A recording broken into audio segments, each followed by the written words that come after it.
Revolutionary Newsletter podcast. I'm Connor Exum, and I'm with Seth Strum, formerly the male chair of the West Virginia Indigenous Peoples Caucus. Good evening. For the Democratic Party, that is correct. I forgot that. Yes, I wish I spoke for everybody in West Virginia, and maybe one day I will. So hopefully, yeah, let's stay hopeful. Yeah. So what's going on in West Virginia right now? So tomorrow we've got our elections, as I'm sure everyone knows, and we have there's rumors that we're going to pick up a few seats in the House, and that we're going to lose seats in the Senate. And that when we're talking about federal races, we have a non-existent chance to gain any seats there. So what you're going to see tomorrow in West Virginia is an all-out bloodbath. You're going to see the result of the inability of the Democratic Party to stop eating one another. And I don't like to use that terms, but even the people that the establishment, they've turned on each other. There is nothing but turmoil within this party right now. And there's no organizing going on. You know, there's people who want to aggrandize themselves and say, look what all I'm doing. I've got all of these candidates running. I've got all of this going on. But there's not really a concerted effort by the party to reach out to these candidates. How can we help you? What can we do to really spread those words? No real organizing efforts. Everything seems to have taken a back seat to all of the political drama that's going on in West Virginia right now, with, Joe Manchin and the power vacuum that a lot of people are assuming is coming pretty soon. Should he not run again, or should he lose his primary or his general in 2024? Do you think there's any chance of him losing his primary or general in 2024? I think there's a better chance he wouldn't run. And I would go with that one too. And I'm going to say, I'm pretty sure he's going to run. So, that's the situation we're in West Virginia. Or if he doesn't run, is he going to have a hand-picked successor? Absolutely.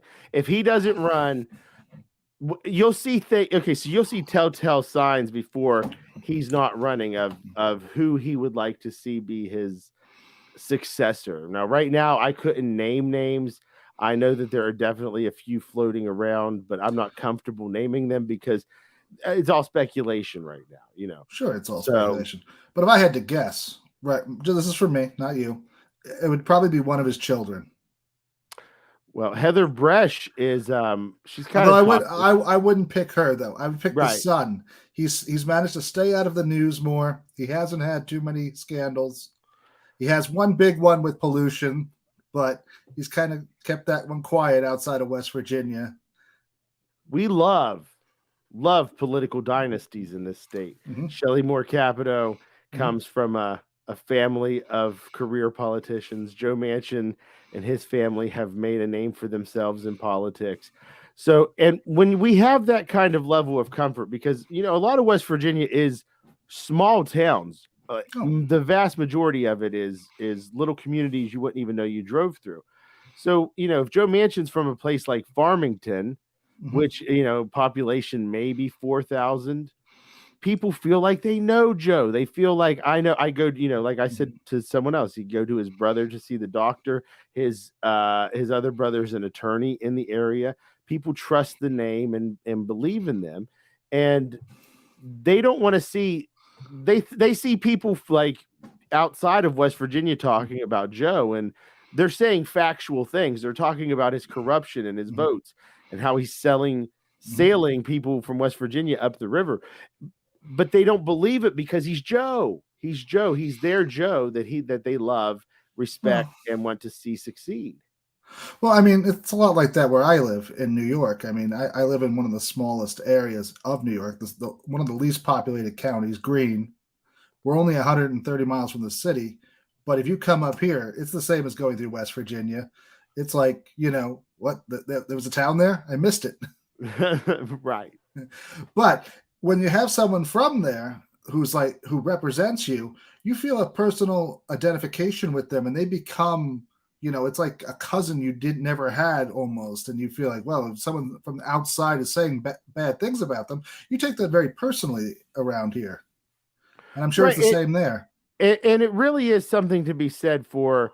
There's a huge disconnect between the messaging of the Democrats Mhm. and the people in some place like West Virginia. You know, whenever I talk to somebody, I try to break through all of the talking points that they've picked up on from Fox News, MSNBC, the stories that everyone, you know, the arguments everyone else is having at that particular time. That's what people want to get into. But whenever you really break it down and just kind of ignore those things and break down to the heart of the issue, you're going to find that there's a lot of common ground with, you know, regular people. Like here in West Virginia, the vast majority of people aren't the Nazis. They're not the ones Oh who are no. the white supremacists. So those people, we have to be able to find common ground with them. And the best way to do that is to just, you know, here in West Virginia, I'm speaking about West Virginia. One of the Mhm. best ways to go about that is just to simply say, okay, you don't like the National Democrats because of what they say, because you believe they're hypocrites. But we would have to be able to win seats and then demonstrate that we're able to make improvements in people's material conditions and their way of life. And that's the way that you convince them that Democrats aren't a bad word. Disassociate that national club that, you know, has a lot of corruption, has a lot of disdain for rural America. And I think that we need to see kind of a dual approach within the party. We need people who are willing to take on the rural Mhm. places with, what's the word I'm looking for? Willing to fight. You Mhm. can't have people who just want to capitulate and run to the right and be like Joe Manchin and, you know, I'm a Republican too, vote for me. You want to have Mhm. people who are able to articulate Mhm. why our policies are better, how we're going to actually help you, how we're all in this together, and not fall victim to those outsider think tank kind of Frank Lutz buzzwords that everyone wants to use that create Sure. conflict with one another. But the bigger problem is that you have to follow through no matter what. And that's where the Democrats have been epically bad for almost 4 decades. You know, even when they have a good message, they don't follow through with it. I mean, they had the $2,000 for everybody message during the pandemic, and as soon as they got a little pushback, it was 1,400. And then it was add, you know, the other president's 600 to your 14, and now it's 2,000. And you know, I mean, I think that really left a bad taste in a lot of people's mouths in the That last was 2 years. one of the very first things that happened too, right? Right? So Yeah. what I mean, it was, they were running these ads right before Georgia, and I don't live in Georgia, and I'm seeing some of these ads, you know, that basically say, elect these people, you got $2,000 coming out the door. Yeah. And then they win and they're like, oh no, we can't do that, you know. And so it's just, that was the first sign that they were going to always find Capitulate. excuses. Yeah, find excuses, capitulate, and not do what they ran. Look at the parliamentarians stopping even Oh, having a vote on the $15 minimum wage, which, as we've discussed, I'm not sure if we discussed it I before. think we did. That's already not high enough. But No, we it's got not. that killed by some parliamentary procedure. I mean, that's not how the government should work. Yeah, we have rules, we have all of these Well, things, but there but should it's be not. for But the it's not how the government works. I mean, literally, they could have ignored him. They could have replaced him. Well, I mean, it's a she, actually, the parliamentarian in this right, case. right. But they could have replaced her, ignored her, or just, you know, changed the bill enough to force another vote on it. But they didn't. They didn't do any of those. They just capitulated because it was never really a primary issue for them, the $15 an hour, unfortunately. No, well, it's what they wanted to run. It's what they ran on to get Mhm. people to say, "Hey, we got to vote for Democrats. This is what they stand for." And it's almost like everything that we had believed. You know, let's go back to 2015 when Bernie Mhm. started running. There was a lot of people who had a lot of hope, and Yeah. now here we are, 6 years, 7 years later, and we have people preparing for World War III. Mhm. Something's really fallen off the rails here in the past few years. You know, why aren't we talking about Medicare for all, UBI, all of these policies that just a few years ago were at the front of the conversation? And it's because we've allowed ourselves to slip further and further and further away from even being able to discuss those things, because we've allowed this rot to take over our political system in more ways than one. Oh, I definitely agree with that. And even the people that have been elected, like the squad who claim that this is one of their core things, they virtually will not speak of any of that at this point. Right. And that's a telltale sign that we're desperately in trouble Well, during a it period when this should go have been ahead. ours. I mean, this should have been our time to really move and take a hold of the crisis and use the crisis to build a real program and platform that pushes the rest of the party left, sort of like what Huey Long did with his Share the Wealth when FDR became stuck on just doing the bare minimum. He creates that Share the Wealth. He generates 26 million people that they knew were going to vote for him. So FDR starts doing the second part of the New Deal, and that's when we get the real WPA and all those other works programs. If he hadn't been terrified of what could be coming if he didn't enacted some of those policies, especially in regard to socialism taking hold in America. So he did socialist type programs to alleviate the stress and what's the word I'm looking for? Destruction that the capitalist system that we were running on was creating at that time. So we put a band-aid on the situation that was a socialistic band-aid, and then we've since that time vilified communism, socialism, anything that would be taking care of one another. We've become this rugged individualist country where even think about this. When we're talking about drug addiction, how many people don't want to talk about taking the onus onto the drug manufacturers or the doctors over prescribing these things or any number of things? It's got to be on the user. We got to lock the user up. And it's that personal responsibility to the extreme, which plays into these our carceral system and the injustices that we have going on there as well. Oh, that's definitely true. I mean, with the drug addiction problem, especially in West Virginia, it was completely the doctors and one pharmaceutical company basically right that decided that looked at the number of pills they could pump into West Virginia, and then they pumped in something like 200 million pills, 300 million pills over a 10-year period. Over a certain period, but I believe that there was one year in particular where they're in a town of, I want to say 3,000 people, they prescribed over 2 million pills. Well, think about that. I mean, that's ridiculous. It's unheard of. I mean, there's no way that's not illegal. There's no way that there are that many legitimate patients coming into this small town to get those pills. So, yeah, I agree, and that just goes to show you that the system was designed to put the poor people in jail and benefit the actual lawbreakers who are at the top because they were the ones making the money. How many people have those manufacturers of OxyContin killed? How many people have they gotten those drugs out onto the street into the wrong hands? But if and I'm not advocating anything, I'm not saying anything, but if a drug dealer sells something that kills somebody, they want to go after them for murder. Why are we not doing the same thing for CEOs of these companies?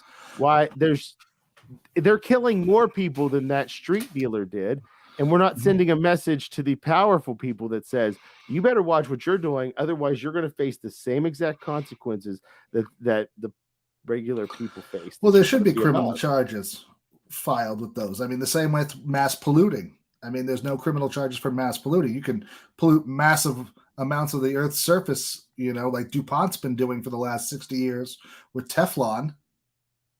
And no one has come to and said, wait a minute, maybe we should put these CEOs in jail because they're literally killing people at this point. Right. Right.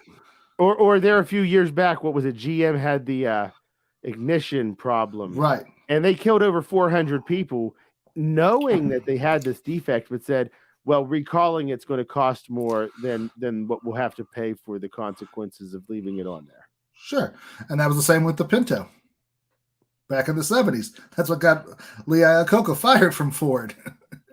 was that he did the math and then it came up short and they had to have someone to fall and he was it and he got fired and off to perform his miracle of taking money from the government to go fix Chrysler in the 80s.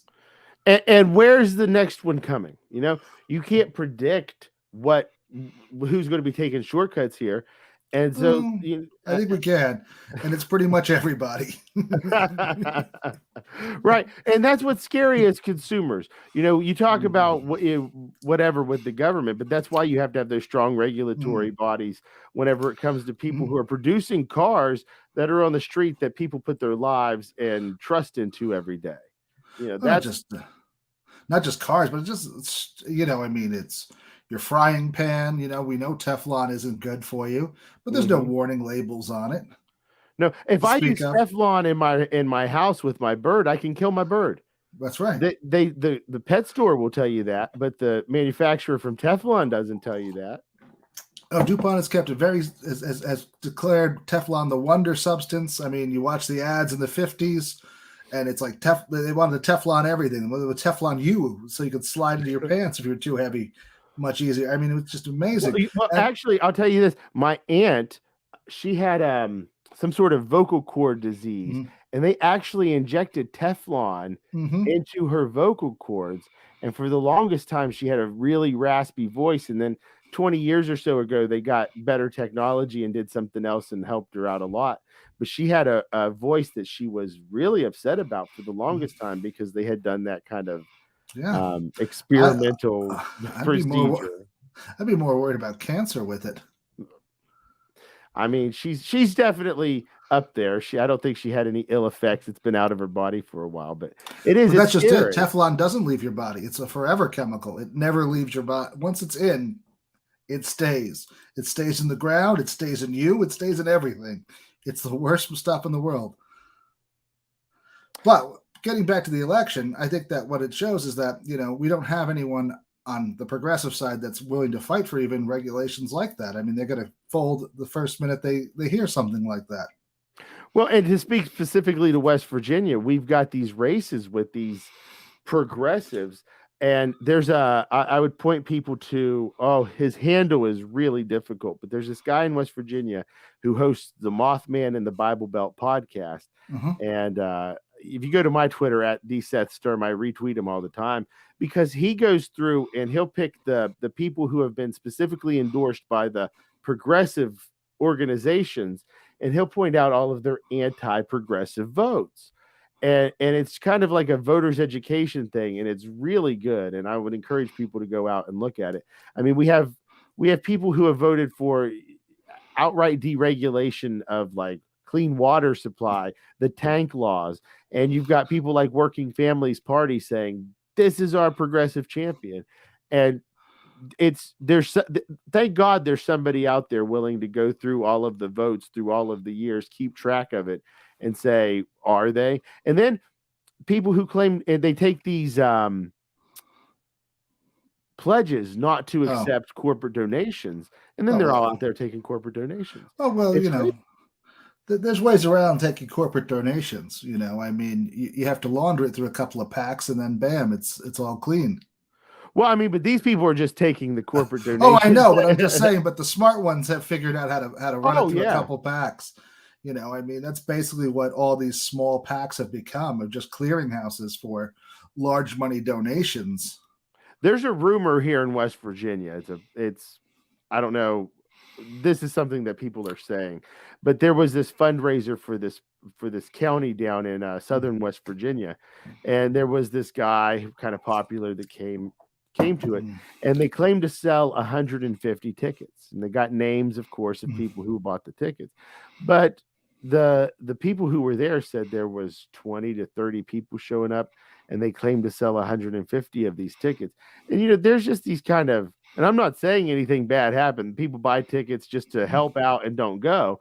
But at the same time, we don't really know what's going on in a lot of our local parties in terms of their fundraising efforts. And I can guarantee you there's probably dark money flowing into a lot of these organizations locally even.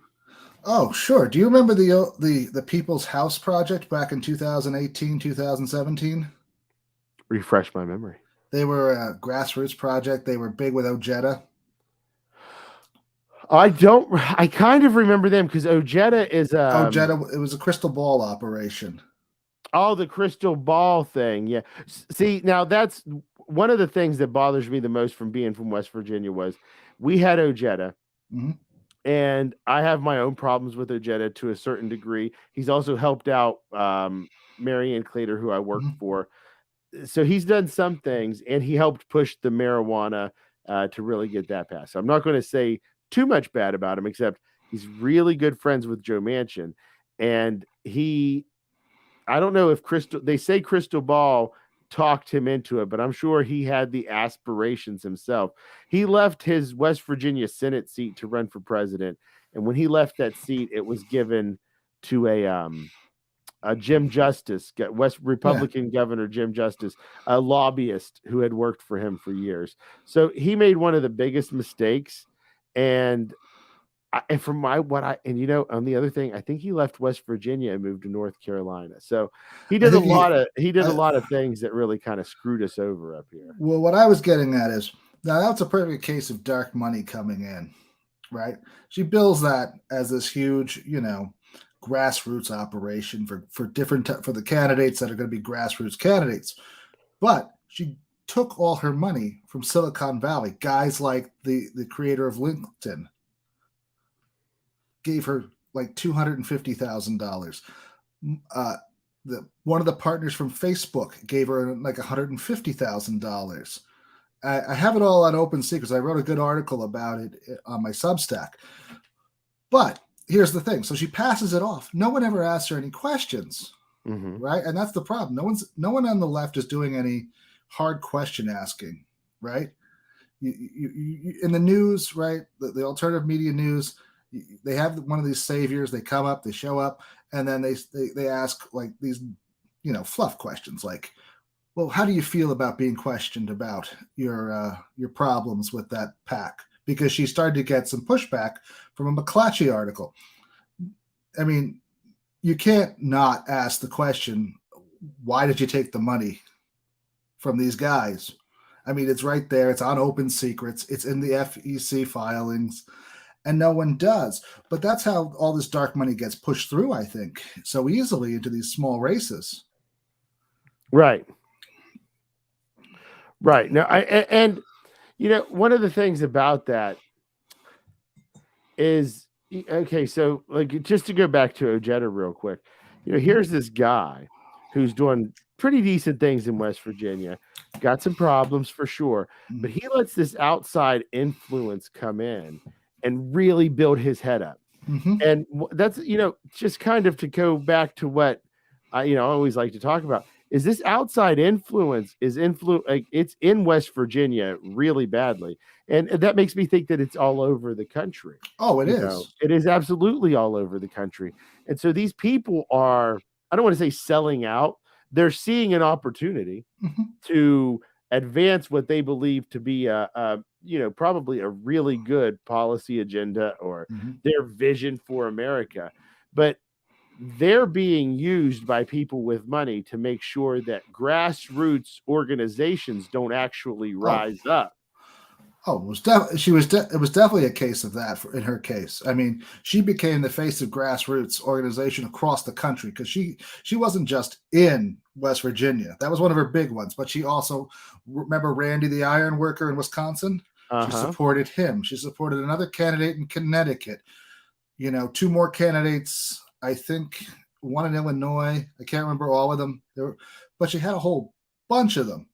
All of them taking very small amounts of money from her because she pocketed over 50% of it. Well, I was going to say, wasn't it closer to 80? It was almost the maximum you can take without really getting into a lot of trouble. She took 200. She took 279,000. I committed to memory for some odd reason. $279,033 for herself. And it worked out to be like 2.3 times what she gave, which was like 95,600. Yeah. I mean, that was ridiculous. Well, without her, then the organization wouldn't have been so good. Sure. That's how they sell themselves. They justify it, But that was the whole point of it. I mean, it was a very clever marketing scheme for herself. Right. And that's what a lot of people, I think, in the progressive movement have done. And it's kind of like with Jimmy Dore and those type of people. There for a minute, they really had an anti-establishment kind of leftist appeal. And then like they just like not even really slowly, you just see this complete and total shift to this other thing. And it's so obvious that they were like that all along, that they were grifters looking to take advantage of the anger that that everybody's feeling, especially in the past decade. And so, how do you protect against those people who have the biggest platform whenever they're going out there and acting in bad faith just to promote whatever it is that's going to make them the most money? I don't know how you really defeat them, because once you get a platform that big, you start to build your own cult of personality around yourself. I mean, his followers are fanatical at times about, and I'm speaking of Jimmy Dore, about his position. I mean, this is a guy that literally claims he can't tell the difference between an avowed fascist from Italy and the Communist Party in America. Well, I mean, maybe if it's the Communist Party that Caleb Maupin is operating, you can't tell the difference, and that would be a fair statement. But I mean, but we're talking about true people that are talking about egalitarian communism. He can't tell the difference between them when someone is basically just lying in front of you. Right. And this is the same man who will constantly say, I'm left wing. I'm left wing. I support this. I support that. I support this. And that kind of insidious, what's disingenuous rhetoric is something that's like, it gets into people's head and fools them into believing that all that other crazy stuff they say is legitimate. It's as legitimate as their anti-war stance, or legitimate as their pro-labor stance.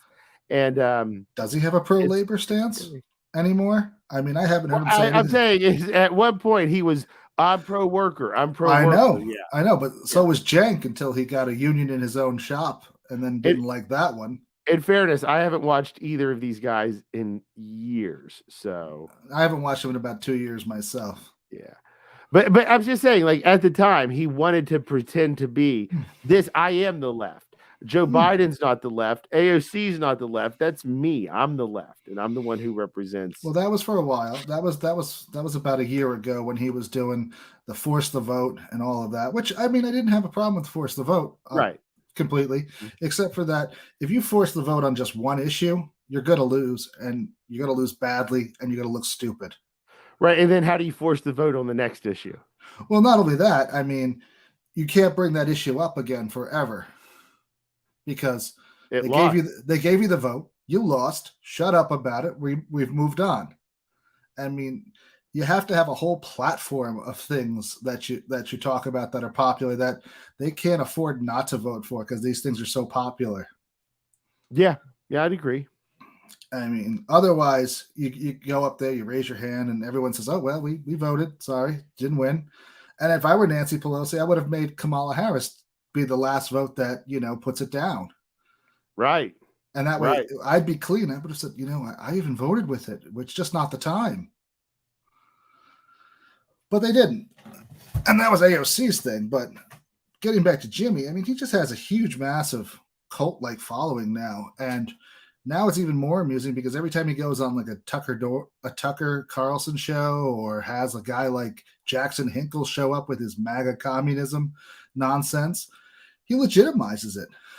Oh yeah, absolutely. There's no pushback. There's not even. Yeah, it's like acceptance, evangelical. Yeah, but there's evangelizing. Yeah, evangelizing the people in terms of this ideology that, I mean, they kind of cooked up for the most part, especially this nomenclature that they're coming up with.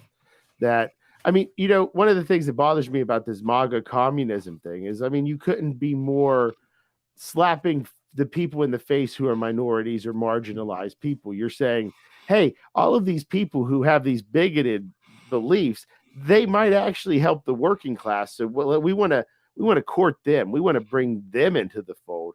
And that leaves people like me, I'm a Navajo, that Mhm. leaves people like me feeling like I got to stay as far away from this movement that they're creating as possible because my life is at risk by associating with these people. Well, I would agree with that. But I think I mean, I don't know if all of them are racist, but there's really no way of delineating them with their method, right? They just want to do this big outreach program, and you either love their 25 points or whatever they have, and there's no questioning it.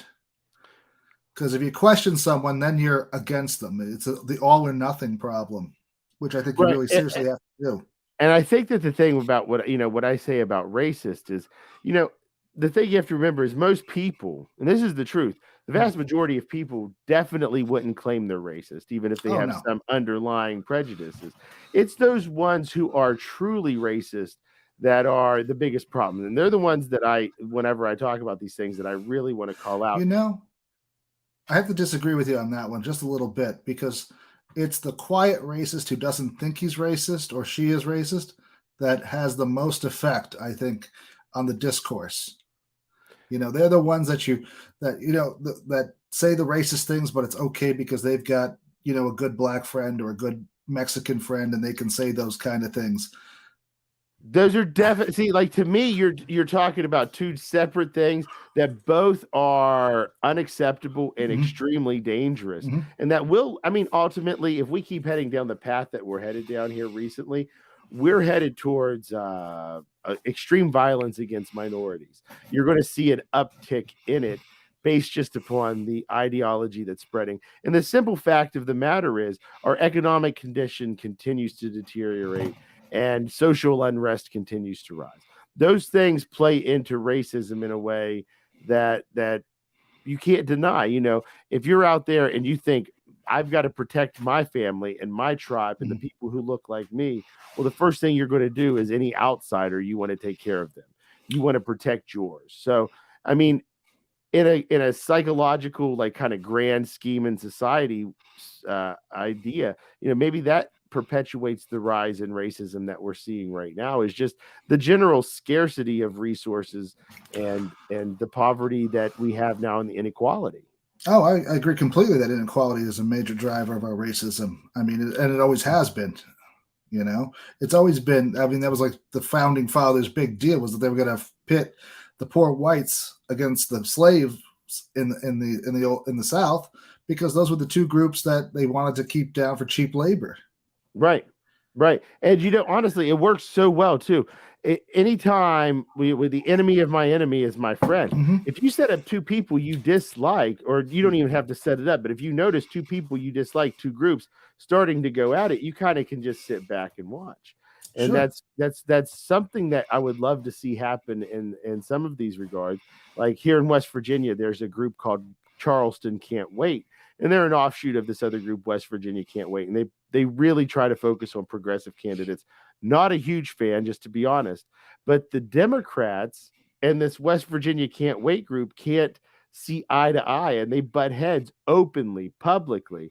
They have the same goals. They have the same policies, supposedly, and that kind of inner turmoil that's meaningless. It's not substantive. It's not like you have this major difference of opinion that we have and we have to butt heads over it. Both of them are saying the same things, and that kind of dysfunction is seen out there in the public. How are you supposed to encourage people to come out and vote, be a part of a process, when they're seeing a dysfunctional party whose leadership can't get it together enough to even have a conversation, a meaningful conversation in a committee setting to address issues that we need addressed and to move forward with policies that we need to move forward with? Yeah, but that dysfunction, I think, plays well into the leading people's control of the party. They see that the dysfunction's there. They know that they're going to basically be able to ice out the smaller party, Yeah. right? The West Virginia Can't Wait, group I'm assuming is a much smaller, poorly funded, not as well funded as the. They're actually pretty well funded. Stephen Smith, the leader of it, he got a lot of national attention. He ran for governor. But the thing is they've downsized. So like in 2020, they had, I don't know, maybe 30 candidates they were endorsing, and this time they have 8. And a lot of them are for, lower level. So they're trying a new approach, trying to get wins rather than to be this big overarching thing. And I mean, where I've had problems with them in the past, they seem to actually be making some progress. And that's what I want to see. And that's kind of where I come in. Whenever I criticize people, like when I criticize West Virginia Can't Wait, my goal is for them to say, okay, maybe somebody's right. Maybe this is right. What do we do to correct course and make it so that we're not so dysfunctional? What do they stand for? I don't know them that all well. So they're one of the ones that take no corporate money. They believe they're very progressive. And so in 2020, they kind of had a debacle where they endorsed all of these people who took the pledge not to take corporate money, took corporate money, kind of badmouthed them in some situations. So they cleaned house this time around. But the other thing they did is where they went from endorsing just Democrats, they're now endorsing independents. So there's this group in West Virginia right now that is trying to push a third party.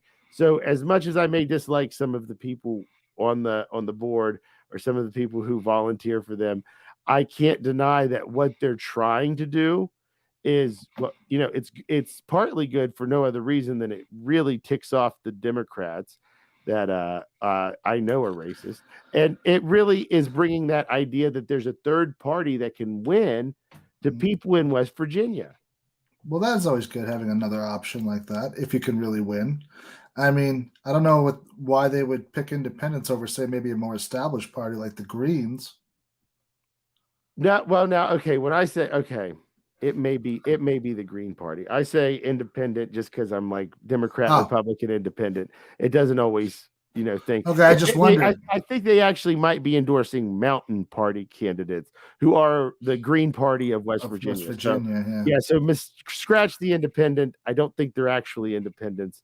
I do believe that they're Mountain Party candidates, but I could be wrong. I mean, just from a strategy, I mean, they're at least established. They usually have a line on the ballot, so you don't have to fight as hard. Right. And the Mountain Party is always as I've never seen them not on the ballot in West Virginia. They've never had any problems. Well, that's good because the Democrats have been pushing them off in places they can.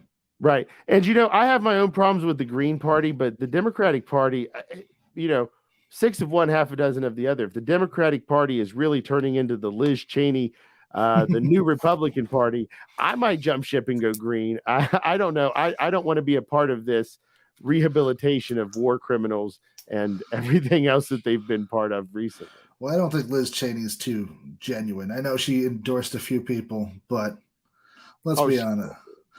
Let's be honest. I think, 530 said that she voted like 95% of the time effectively with Trump. Right. It's just publicity. It's rehabbing her father's name after because, I'm 35 and I'm just young enough or old enough to remember the worst of the Iraq War. I have friends who died. Mm-hmm. I know people, I just remember the absolute devastation families felt whenever somebody didn't come home, and the questioning of like, why are we even there? Mm-hmm. And just like the whole kind of thing that went along with it. And so that's shaped a lot of my views in moving forward. But there seems to be a lot of people nowadays who have forgotten that. Have forgotten what it was like to be an anti-war Democrat. And sure, they do like the Liz Cheneys, and they do say, oh boy, I wish I could have a beer with President Bush. And I don't like that rehabilitation. I feel like we've really lost our way in 15 years, and I can't understand it.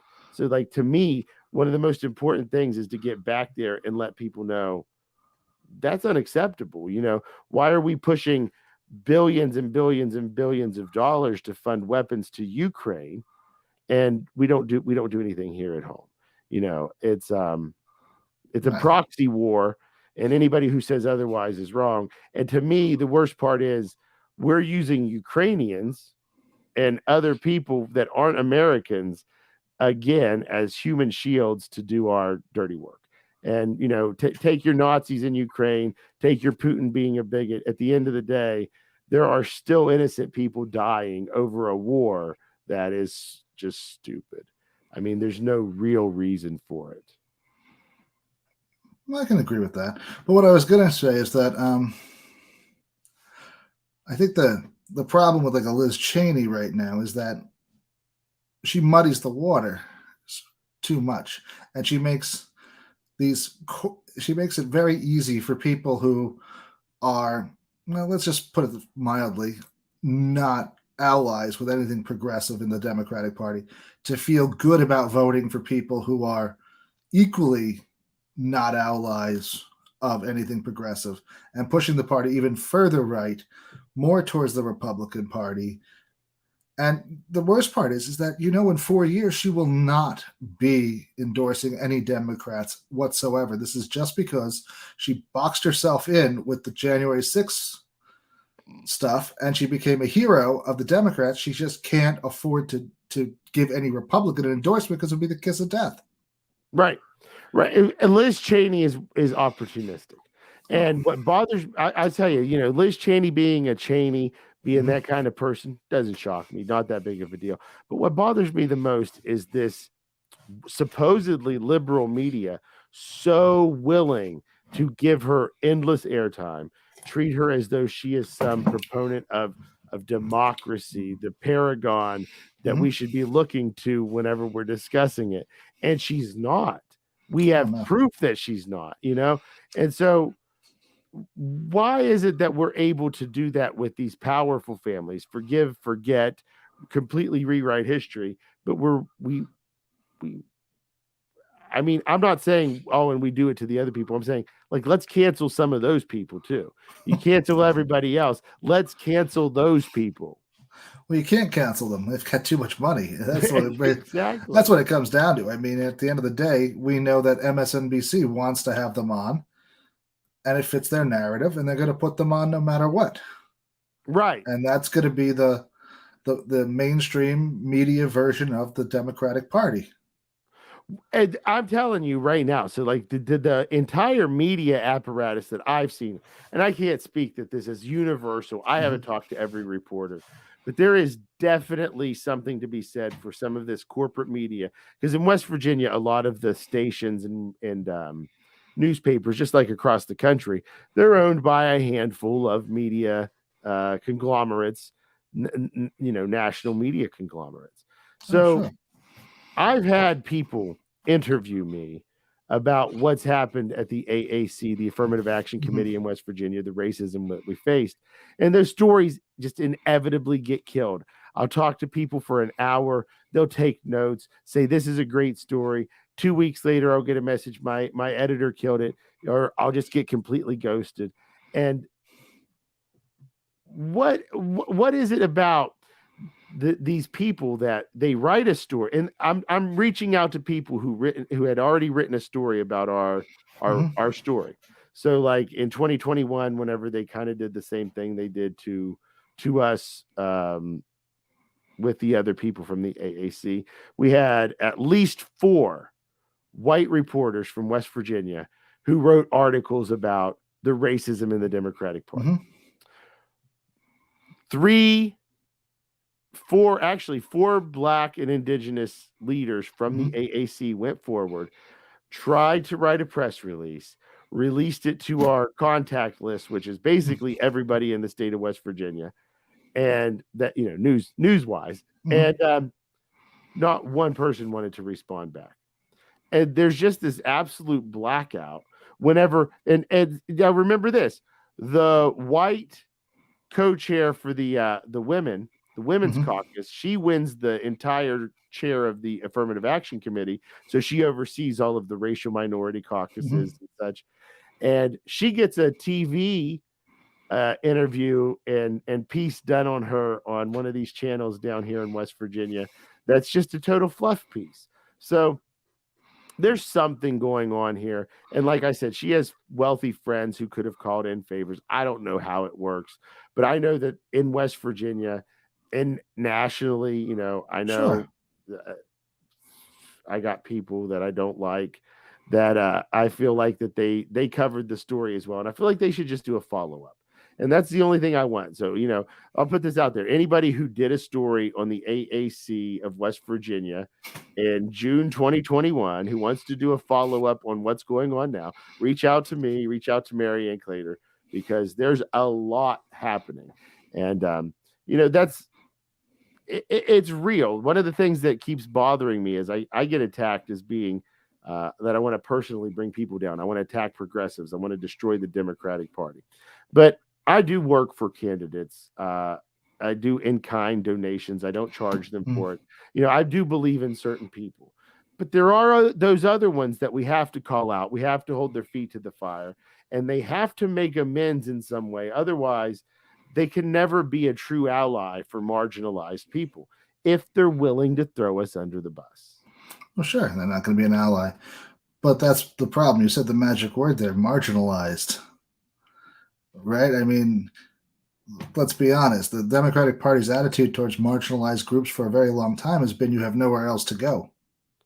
They basically say that. I mean, where are you going to go? You're going to go vote for the Republicans? I got a guy who's defending one of these racists who attacked us last year, and that's basically what he's saying. Well, yeah, okay, I agree with you. What this guy did was racist, but are you going to vote for the other guy? He's just as racist. And I'm like, I wouldn't. If I was voting in that district, I would not vote. And that's the honest answer, because to me, what's going to happen in that district tomorrow, because the votes tomorrow, is one of them is going to win and the constituents will lose, period. Whether it's the Republican, whether it's the Democrat, both have courted white supremacists, both support policies that will kill people. And the people of District 67 in West Virginia are going to be the losers no matter who wins. And I don't understand how that makes me, and I'm not endorsing one or the other. I'm saying this is the facts. This is what's going to happen, and you're going to see. So, I mean, it's not a malicious intent. It's just an assessment of my own that I want people to see and share. Well, I agree with that. I mean, and you are going to lose if you vote for those two racists. I mean, it's literally the same thing. It is. I mean, the Democrats like to, paper over and say, well, we're better. We do this and that, and then you do nothing. It's the same thing as doing something affirmatively against it. Right. And it kind of, I mean, I'm not an accelerationist. I don't think we need to make things worse to make things better or anything along those lines. But at the same time, I do believe that a Democrat who's going to be courting white supremacists poses an existential threat to minorities. I believe that in order for there to be that opposition to what we know is a racist right wing in this country, we have to fight that within our own party, within our own side. And we have, it's that kind of that the tolerance of intolerance or whatever. Oh, Karl Popper's theory, the paradox of intolerance? Paradox of intolerance. Thank you. It's that. We cannot have intolerant people who want to see others dead, exterminated, put down, subjugated, whatever, a second-class citizen. There's no room for that. And everybody else is supposed to be standing up together to fight it. And oh, sure. I mean, we need that. I mean, and it defeats the whole purpose of your message. If you allow a white supremacist in, and you allow that in, then you can't draw any clear lines between you and the white supremacist. It becomes, well, that guy's a white supremacist. This guy's a white supremacist. Which one's going to do what's best for me? Right. And especially if you're somebody who really doesn't believe that they're racist in any way, but they're a Republican. So they see that and they feel like that's disingenuous when a Democrat does it. And if they see a hypocrisy of they didn't say anything about this person, then that just legitimizes all of their beliefs about racism and about the Democrats not being for race. And that anytime someone says racism, it's just an attack because racism doesn't exist. So it puts us further behind the 8-ball. And credibility, it shoots right to hell. You don't have any chance of that. Exactly. You can't come out and say, well, we're not the racist party when you can point to like 8 guys that are clearly racist. I mean, you can't No, do that, and especially like in the West Virginia Democratic Party, people have to understand West Virginia has always been a backward place, and I don't mean that in a negative way. I mean that we've I don't always think it's had been. things happen slower. We are a slower state than other places. We don't have the I don't big know about cities. that. I mean, I think you've been purposely held back because it benefited a lot of the wealthy people to extract coal and keep the population poor, so they didn't have to deal with That rising very well prices. could be the reason. 100% could be the reason. But my point was, like, if something bad happens in the economy, Oh, sure. it will take a few years for that to trickle to West Virginia for some reason. It's always been that way. So we're Mm, just always a little bit behind the time. Like whenever the housing market crashed, West Virginia sat for a minute where it wasn't hitting us as bad, and then boom, 2010, we got hit hard. You yeah, know, but your housing market is usually also one of the lowest in the nation anyway. That's another reason why it always takes time to hit. that's another It's good just point. Yeah. it's just not as vibrant as like say North Carolina's Charlotte Mecklenburg region where my brother from who works at Microsoft is, and that's 66% over the national average right now, according to Fortune magazine, and No, declining no, quickly. thank you. I'm going to No, tell you, no, thank yeah, you. it's so. I mean, West Virginia's got the bad rap of being the state that nobody wants to move to. Well, that's the other thing, and I think that that's what we really should be focusing on changing. As if we're talking about politicians and moving forward, one of the things that I like to tell people is, don't worry so much about what Democrats are going to do to coal. Worry what your coal barons are going to do to coal, and prepare accordingly. So right now, Democrat, Republican, love coal, hate coal. What we need to do is just take that, and people love this word, take the pragmatic approach of, well, somebody's going to screw it up. And what are we going to do when that happens? Because we could fight tooth and nail saying we don't want to lose coal, we don't want to lose coal, but the rest of the country is against us for the most part. And so, and like I said, West Virginia coal, very expensive to extract. So there is coming a time, probably in the next 20 years, when a lot of these places are just shut down. I Then would what say do we do? I would say sooner. Oh, To be yeah. honest, Yeah. to Yeah. be That's honest an with you, optimistic I thing. mean because of the natural gas has been Well, pushed so hard. one of the biggest coal extractors about 10 years ago switched to natural gas. So Oh yeah. yeah, it's cheaper to extract. The profit margin's a lot better, and usually no one bothers you about the pipelines for it. It doesn't have the same problematic issues for most people as like an oil pipeline because you normally can't see the spill. Yeah, that's true. But I tell you, there's a part of the Mm. pipeline that's here a couple miles from my house. Yeah, but It ain't good. that's because Mansion Mansion brought that on himself with holding everything up to make that part of the deal, and that's why everyone hates his new gas line. Oh man, I know in this hub that they went. I mean, it's just I don't like being that kind of economy in West Virginia. I know No, it's that the not. people here have creativity, we have intelligence. It's not as backward as people think, and I know that there's a real potential for this place to be we got that new River Gorge Mm-hmm. National Park. There's a great opportunity to really increase our tourism here as well. And recreational marijuana, if we would go that way, on top of the whitewater rafting and all the beautiful scenery. I'm not too sold on the recreational marijuana being the economic panacea we want it to be. I mean, maybe it's not an economic panacea, but man, it would make hiking so much better. Until you fall, well, I guess you wouldn't mind. Sprained ankle won't be so bad. A sprained ankle, what's that? Just give me another brownie, I'll be fine. No, but I mean, just also improving quality of life. That's kind of the thing. Mm-hmm. When you improve Sure. people's conditions, material conditions, you're going to improve We're quality of life. definitely. I mean, we have the same problem here in where I live in New York. It's basically a tourist region, and we're trying everything to keep tourists coming in. But the problem is that that's leading to more and more gentrification of the area, and jobs that are basically 3 or 4 days a week, and they can't pay enough because Yeah, there's definitely we've only been open for a year and there's already some of that. And I don't know how you take an area like where we are in West Virginia and really invest in the infrastructure to take in that influx of people that we've had since they opened that Mm-hmm. New River Gorge National Park. It's going to be a lot of work, I would assume.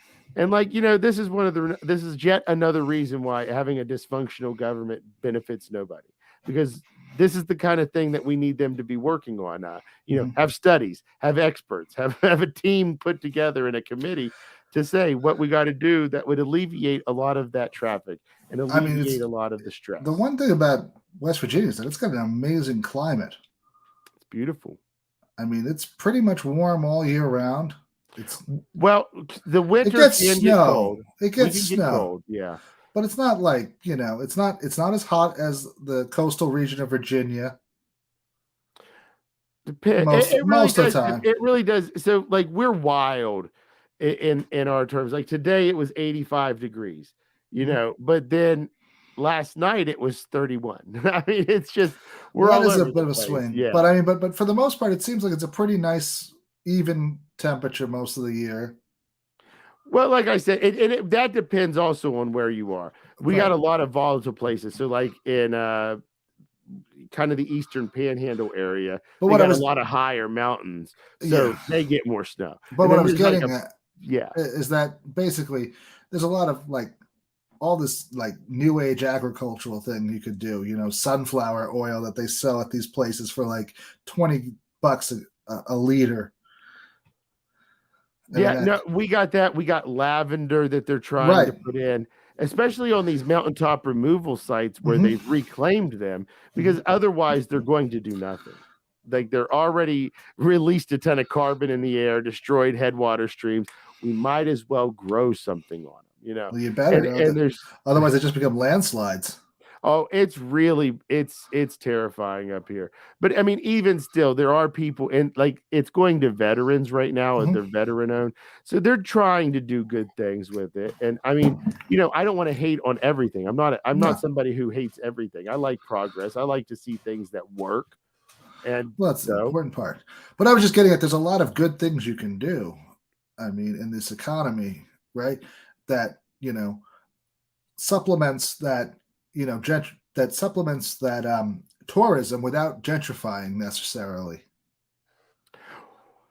And that's another question of how it's done. There's a small Yeah. town outside of this one area that I went to just over the summer, and I've never seen it so packed. It used to be this desolate little Hmm. riverfront town. It had riverfront buildings that you could tell at one time were pretty awesome. Well, Hmm. now they've redone them, and Oh, they're amazing. But there's no parking. There are people parking a mile up the road, walking on the highway hmm. to get to this little town. That's not safe. And like we've got to figure out a way to accommodate that and also to prepare, because it's a new situation here. So over the course of a few years, it's going to die down. And so No, they don't need to go completely all in on this stuff either. But we no, have to take a look at what's going on right now and what we can do in the future to maybe not maintain such a high level, but to keep people coming in and wanting to come back to our park. And sure. so like I think that that's the key is sustainability Hmm. in that That tourism. well, that is the key. I mean, and to not have it be all one-sided tourism like they have in my town, where it's all tourism, tourism, tourism, tourism, and that doesn't really work because the houses become Airbnbs now, and that's really worthless because no one lives in them 3/4 of the year. They're just a weekend here, a month, a week, and you get all those problems. But you also don't have the same kind of tax base. You don't have the same kind of people that want to be in the town to make it flourish. They only want to see it as something that they can extract money out of. Honestly, that Airbnb stuff is destroying a lot of Hmm. touristy places. Like if you go to like I used to love going to Rehoboth Beach in Delaware. Okay, And I know and that. you go there now, and like most of the homes are like rentals, Hmm. and like where are the locals? And That's right. prices are skyrocketing. I mean, I don't think I could afford a vacation there now if I wanted to. And I just went 10 years ago and it wasn't No, too bad. But it's just it's the price of what's happening in this. And the capitalist class saying we need more, we need more, we need more. What's the next thing we can take and accumulate? And right now, Yeah, I think that's the houses, not even just the housing market, but houses in general. They want to sure. buy up real estate. Oh yeah, well they need real estate. I mean, it's not making any more of it, so it has a scarcity all of its own. Yeah. Oh no, that's one of the that's what the scarcity is the biggest, and every piece of land is unique. So Mhm. you find something that's really unique and special, and you own that. It's But like I was saying, though, I mean, when you change over to that Airbnb model, right? I mean, it changes the whole complexion of the town. I mean, no one; these owners are all absentee. They don't live there. They hire maybe one company that does the lawns and goes through and checks on stuff, the property management company. But that's it. I mean, and those companies are becoming larger and larger and larger and getting bought up by multinationals now. I mean, did you know that one of the largest companies that owns property management is a company called Compass North? I didn't know that. No. Yes, it is. They also own a whole bunch of of like they're part of this major group that also does what they call hospitality services, which is like food industry in your hotel now. So like the local ski slope that we have here used to have employees, you know, now they have Sudoku, a French company that does hospitality. Wow. So, I mean, and that's it. I mean, and they'll that's because they gave them a fixed contract and a fixed rate. And now, when you go to this place expecting to get like real food, you're basically getting hospital food. Uh-huh. Right, right, right. You're right. Yeah, I mean, And that's a big problem we have here. what one of the other things is like we have you what you okay, so I lost my train of thought there, but I did want to bring up something that we talked about Sure. earlier, which was your race, the race, not your race, up there between that woman Oh, and Stefanik. yes, Elise, Stefanik. Elise Stefanik and Matt Cristoli. That's how you say it. Yes, he's a CIA operative. Literally, that's how he says it on his ad. I'm the moderate candidate who's also a former CIA operative who worked under George Bush, Obama, and Trump. That's how he bills himself. And she is the radical because she voted with Trump. Right. And it's like, what happened? Like, so with Pete Buttigieg in what 2020, we were all like, he's a spook. He's a spook. We know he's a Hmm. spook. And it wasn't even that obvious. And now the guy's out there like, I am CIA. And what's Right. scary is that to people, that's now become comforting. They It is. want a security state that is going to protect us without realizing that. And listen, I don't want to say anything, but between the military, the cops, the security state, we have a white supremacy problem in there. So Oh, I we don't do. necessarily trust everything that they're pushing out there in terms of their agenda. Not to mention the fact that they seem to be the CIA, and I'm maybe get canceled for being conspiratorial here, but they seem to be the ones who perpetrate the most wars in the world, and like that they have an interest in furthering them, not Oh, solving them. of course. Well, they like to solve a few of them, but they like to keep them on the burner. I mean, that's how they get training, and that's how they keep the contracts coming in and keep the agents going through and learning what the trade craft, as they call it, of destabilizing regimes and putting new ones in power. But yeah, that's an interesting one. But it's also not the only guy who's part of the military industrial intelligence complex that's running for Senate in New York. Now, in my own district, District 19, we don't have him, but he was. Pat Ryan, you may have heard of him. He's the new I've heard of them. junior representative in the special election he won. Now, he's also a spook.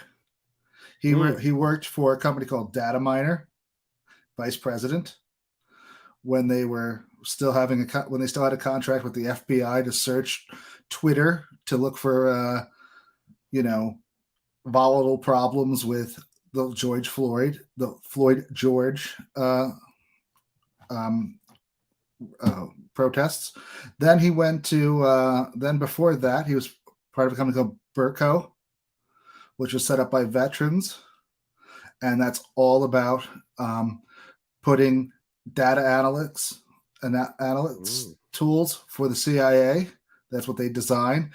The ACLU, remember those so-called surveillance hubs that they were doing back in 2010, 2012? The ones that, they found out only really worked to surveil on us and not on other people like they were supposed to. Like they couldn't figure out any spies, but they could find out who was the guy next most likely to start a protest. That's what this guy worked with. And then he spent a couple of years in Afghanistan as a private contractor working directly with a couple of companies. There's a great Business Insider article about him on it. And then let's see, from there, he's part of the Truman organization, the Truman Doctrine organization. That was set up by a fellow out of the Carnegie World Foundation, where she set that one up for him. And that's basically who we have running. And then we have Josh Riley, whose big claim to fame is that he was the guy that drafted the papers to impeach Trump. Well, I'm going to be honest with you. It's pretty abysmal. I mean, we either got a guy. Is. On the Democratic side, you got a CIA agent, the guy that made the CIA agent better at what they do, and some guy that did some crappy drafting of papers for a nonsensical impeachment, if you ask me. And I agree with that. And the thing that scares me the most with the open running of CIA operatives in our, as politicians, is there's been a shift really into trusting these organizations more. The left were the ones that we used to have hey, wait a second, the FBI, I don't think I trust the state here. And with good reason. And now I don't know if it's shifted. I'm sure that there's definitely still Republicans who feel the same way, but I see more people on the left willing to accept that kind of, these are our officials. They're telling us the truth and they have our best interest at heart because I don't like this other person. And to me, that's ultimately scary, because the last thing that we need to do is further enmesh those areas of government and well, I think we have to definitely ask ourselves that serious question: is where their loyalties lie. When you have a guy who's a former CIA, it's going to be with the company. Right. Those are his people. He worked with them. They're his friends. The lobbyists from the industrial military, industrial, and surveillance complex, those are going to be the guys he knows. Those are going to be the people he goes to and trusts with information. And when he goes looking for money, those are going to be the people he goes to look for money from. And they're going to look at him as their guy in the Capitol. Well, and it also reminds me of how the revolving door from like these like Raytheon, when Lloyd Austin comes from Raytheon. And then next thing you know, we're sending billions and billions of dollars worth of Raytheon weapons over to the Ukraine. And I mean, when he was appointed, I said, well, we're going to be using a lot of those weapons pretty soon, just kind of facetiously, but boom, it happens. So these connections that people have outside of government, they're inside, however you want to look at it, these perverse, corrupt ties, they have to be explored and really looked at and taken seriously, because that's what a lot of these criminal type of decisions that were made underhanded or whatever have been. Sure. I mean, this is what, isn't that how Rachel Maddow made her name back in 2005, 2006, calling out Halliburton's connection to Dick Cheney over and over and over again? Right. And now all of a sudden, MSNBC goes silent.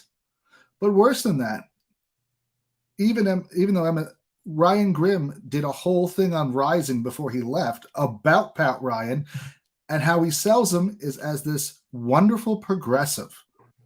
Never mentions that his whole tenure in the surveillance organizations has really tailored him to know how to create a great psyops message. Right. I mean, and his big claim to fame is that he promotes Roe versus Wade. Okay, that's good.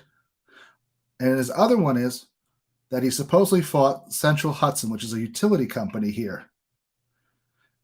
Funny thing is, if you actually look through what he did, which I did, he sent one letter, which he had to, and the case is still being adjudicated by our friends in the New York State Department of Public Utilities. Right. So it's not even settled. So it's not even settled. Right, but he's going to take credit for it. Oh, he took credit for it, and he did a great ad, a brilliant ad. He's in a bucket truck. He's up, and they got the camera, and he's saying, "Oh, I went to bat for you." Meanwhile, on the state side, we got a woman named Hinchey, Michelle Hinchey. She's I think a second generation politician.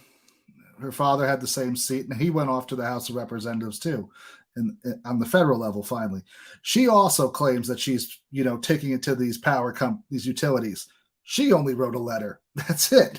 I mean, so our two biggest progressives' claim to fame is that they've written a letter. Now, here's what's funny about Pat: he will not actually admit that he actually helped greenlight a program for UBI in Ulster County.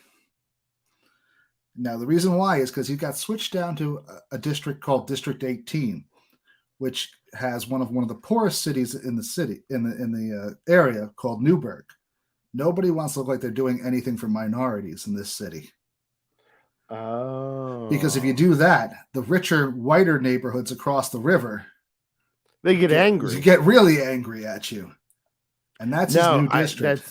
That kind of thing too is like so prevalent. We've been doing a lot of it's just like here in West Virginia, ever since we started this affirmative action kind of committee, the racism has just become, and I mean, it's always been here, don't get me wrong, but like within the party or within the other party, the GOP, or just randomly on the street, it's like we didn't have that problem. Like you say, like I ran with Mary Ann Claytor, the first African American to win a statewide primary, 2016.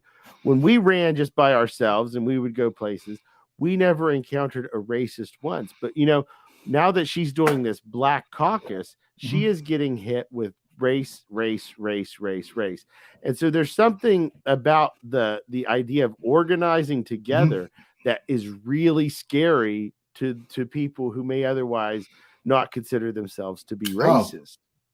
It is. And that's his problem, right? So he has this UBI program, which, and here's the most brilliant thing about it, it's actually run by the University of Pennsylvania, funded by the United Way. Not a dollar of county money is in it. Nice. But he gets to take credit for it because he rubber stamped it, and he says, okay, go forth and here's my blessing. Doesn't say a word about it. Ever doesn't put it on his website, doesn't talk about it in speeches, doesn't say anything about it. And it's all because if you say that and you go over to Westchester County, which is now part of him, you're going to upset the middle class white people of both parties, not of just the Republican, but of both parties. And this is where I get back to that quiet racist, the one that doesn't want to say that they're really racist, but I can say something because I have 4 black friends who all are rich, but they live 2 towns over, so no one ever sees me go to them. Right. That kind of person is that they don't want to. It just wouldn't be fair to the other people, meaning me, the white people, and I just don't feel we can pay for those kind of minority problems. That's how people like to phase. And what I don't understand is like we've not been able to successfully take this conversation from, well, we're not trying to do things for every individual. We're trying to enact programs that will have a net effect of increasing people's access to the material needs that they need, that they require. Make sure that people aren't homeless, starving, be without medicine, and that is going to have an effect on society. I live in West Virginia. We have the lowest rate of happiness. We only have 32% of people who claim to be happy on a daily basis. So we got to do something. Don't let that out. Because that's gonna be some pharmaceuticals' new happy pill slogan. Yeah, you're right. No, we're very happy in West Virginia, and we need no pills. That's right. But I mean, that kind of thing can change if we were to change our policies and put people first rather than coal barons, oil and gas extraction, and all of these other things. I mean, it's simple. But then again, if you had happy people, would they want to actually go to work at said coal baron's crappy job? Well, and this is the whole point. We need to have a legislature that's willing to do so we're not getting rid of coal right now. Nobody's getting rid of coal right now, but hey, how about we start preparing for this next thing? And that's a way to sell it to people who are wary, but who also have that pragmatic. I have a friend who's a coal miner. He ran for office, and that's one of the things that he told me is he said, I'm telling people out, he was a Republican.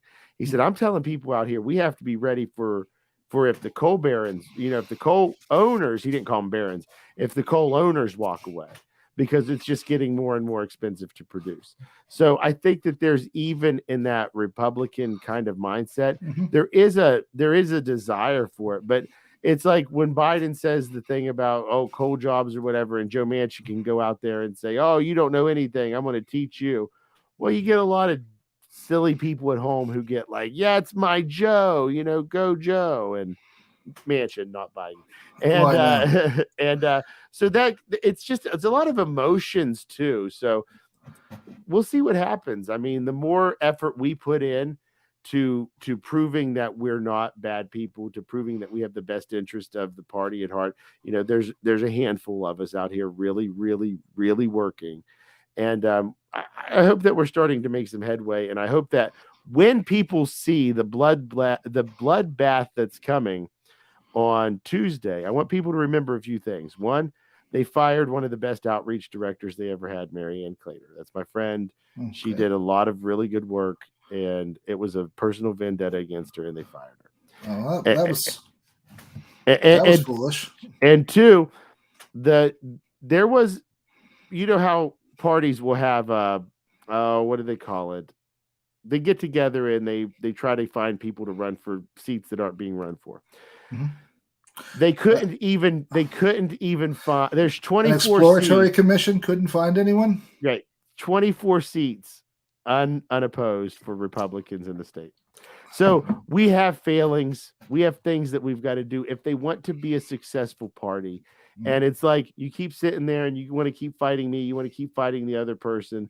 But at the end of the day, there's enough intelligent people who are involved in this party that if we were to come together with good intentions, you could fight that GOP. You could fight back against a lot of the extremism that we're facing now. But I'm not hopeful that it'll happen. Yeah, it doesn't sound too hopeful right now. I mean, with 24 unopposed seats, I mean that's 24 give-me's. Yep. Without anything to even fight for. No, we're not so bad here in New York like that right now, but our choices are basically run-of-the-mill corporate Democrat who drafted some impeachment papers. Not one faux progressive as Pat Ryan down in 18, and one CIA operative up in the 21st, fighting against somebody who doesn't really believe that there was a problem with January 6th. So I mean, that's like the only thing he's got on his side is that Stefanik has now gone hard into denying anything on January 6th. But the plus side, she's in a region that loves Trump. You go up there today, you will still see Trump signs and Trump posters. Oh yeah, I'm in an area like that myself, and I mean that line of attack would not work. And so am I. So I mean, I don't know who he's trying to win, and it's not like the people from the city came up there to stay. They just bought the houses to turn them into Airbnb so they could rent them all summer at $800 a pop or more, and they're not voting there. And we don't have anything else. And plus, the redistricting for my district 19, where Josh Riley is, just your average run-of-the-mill Democrat. it is basically all Trump country. Almost every one of the districts voted twice for him, except for two counties Wow. within it. I mean, Well, and until Democrats really, first of all, deliver, and then second of all, learn how to talk to people without sounding condescending, I think that's a big problem. Because when you're right, it's really easy. I do it all the time to try to throw a zinger in there even. And a lot of people are really undereducated, and they really don't understand what they're saying is offensive or wrong or whatever it is. So I think that we need to be able to come and approach a lot of, and not always. You'll find people who are just bad faith actors. They're not willing to go forward. But I think that a lot of people just don't understand. And I think that having patience with them and having a real conversation, you can convert a lot of people over, even if they don't say, hey, I'm a Democrat now. You can get them to convert over to vote for a candidate that you like if you work hard enough. I agree that that the outreach on the Democratic side is abysmal, to say the least, especially in these regions. And most of them tailor themselves towards the more affluent people in the region. So I went to one candidate's speech at where was she? Oh, Woodstock.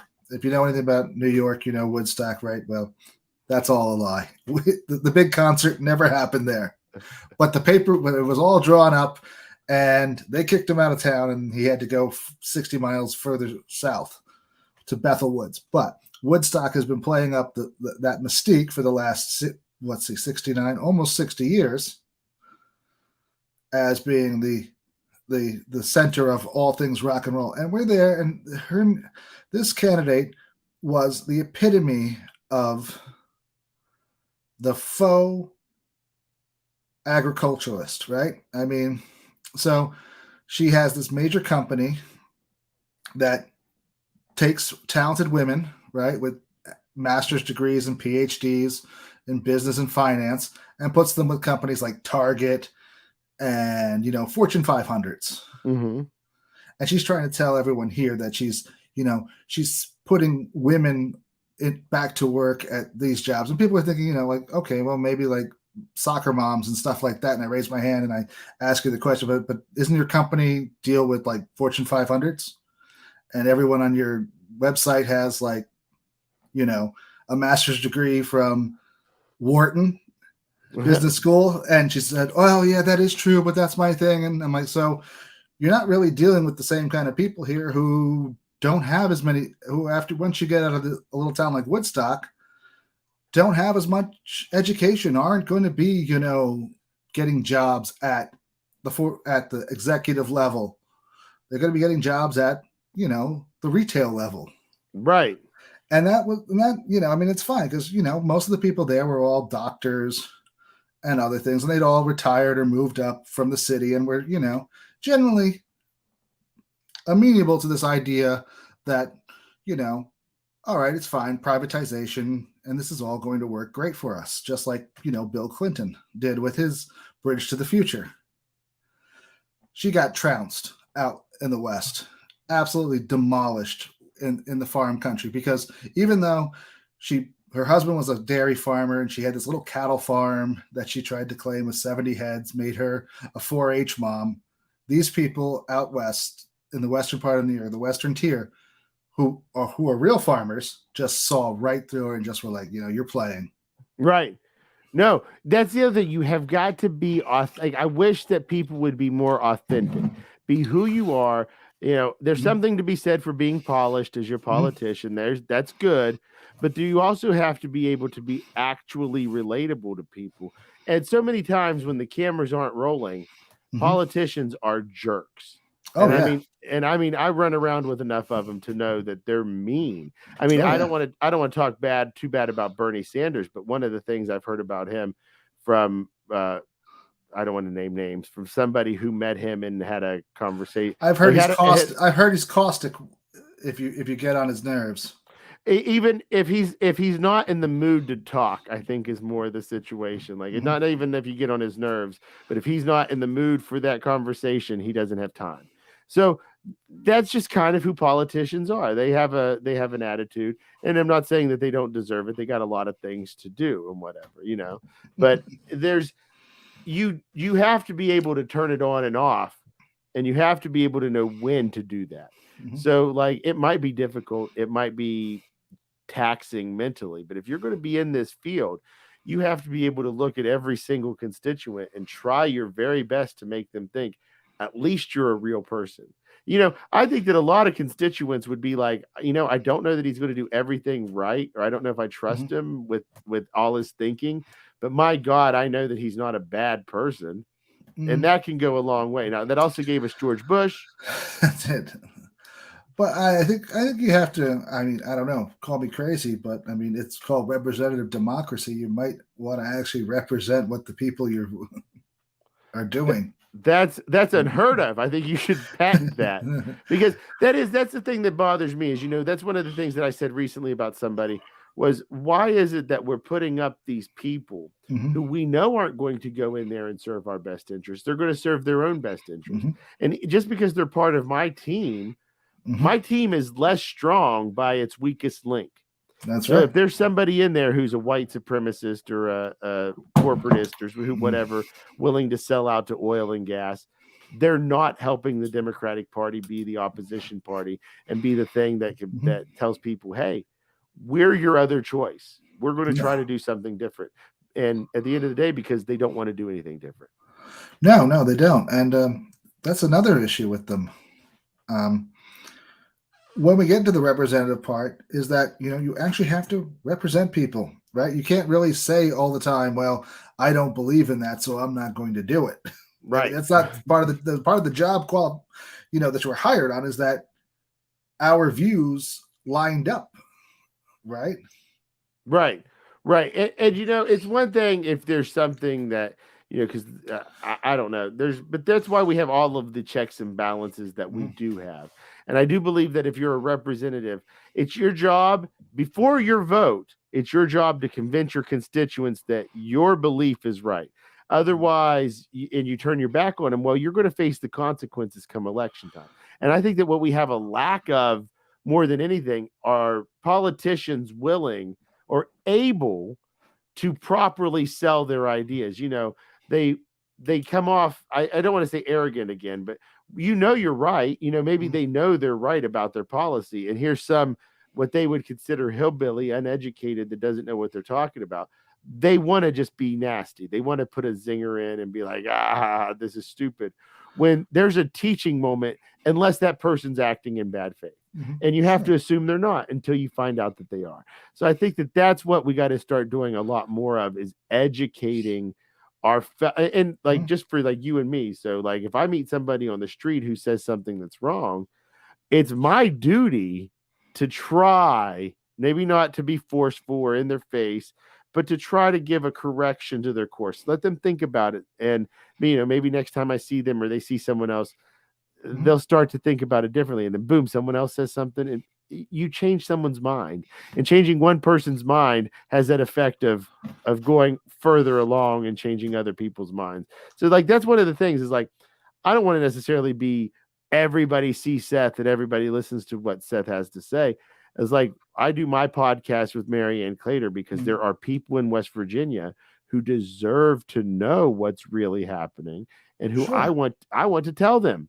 And I want them to come forward and to spread that word to someone else and like actually build a coalition of people that want to change policy and change the world for the better. Well, I agree with that. I mean, I think that's a very noble way of using your voice and your platform instead of, cashing in on it like you could so easily. Right.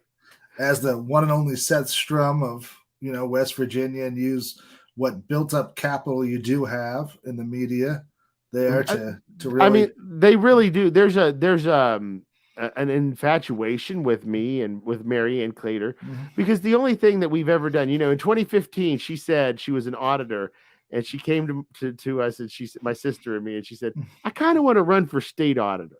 Never had any political experience. And then we've just kind of forced our way into this thing every step of the way, I mean, that was essentially the Carter thing in the presidency. His team was raw, didn't have much going for it. I'll tell you this, Marianne Clater, and I say this, and I mean this, would be the absolute best governor the state of West Virginia ever had. I don't want to send her to the federal, apparatus, but she has a love for this state and an understanding of government accounting, an understanding of leading people, and an understanding of like how the system works. My God, she would be I think that she would go down in the history books as one of the most compassionate, effective leaders anybody's ever seen. And I really believe that. Well, that would be impressive. I mean, has she thought about running for governor?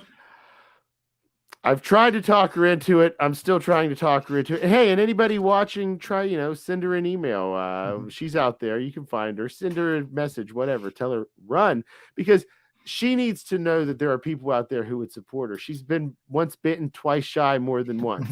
And but she's done a lot of work. People do know her, and I think that she could really have a chance, because if you look at these candidates that are going to be running for governor in West Virginia in 2024, you're going to see Ben Salango.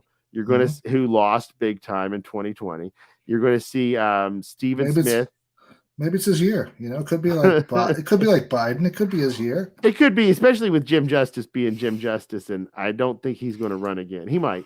I don't know how the third term works in West Virginia. Anyway, but the point of the matter is, you're going to see these people that are all white, well known, have done it before, and have all lost.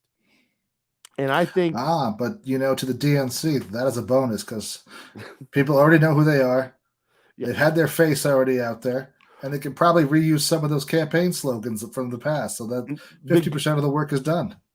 The good news is Marianne's known at the DNC, and we've done several campaigns, and she does have statewide name recognition to a degree.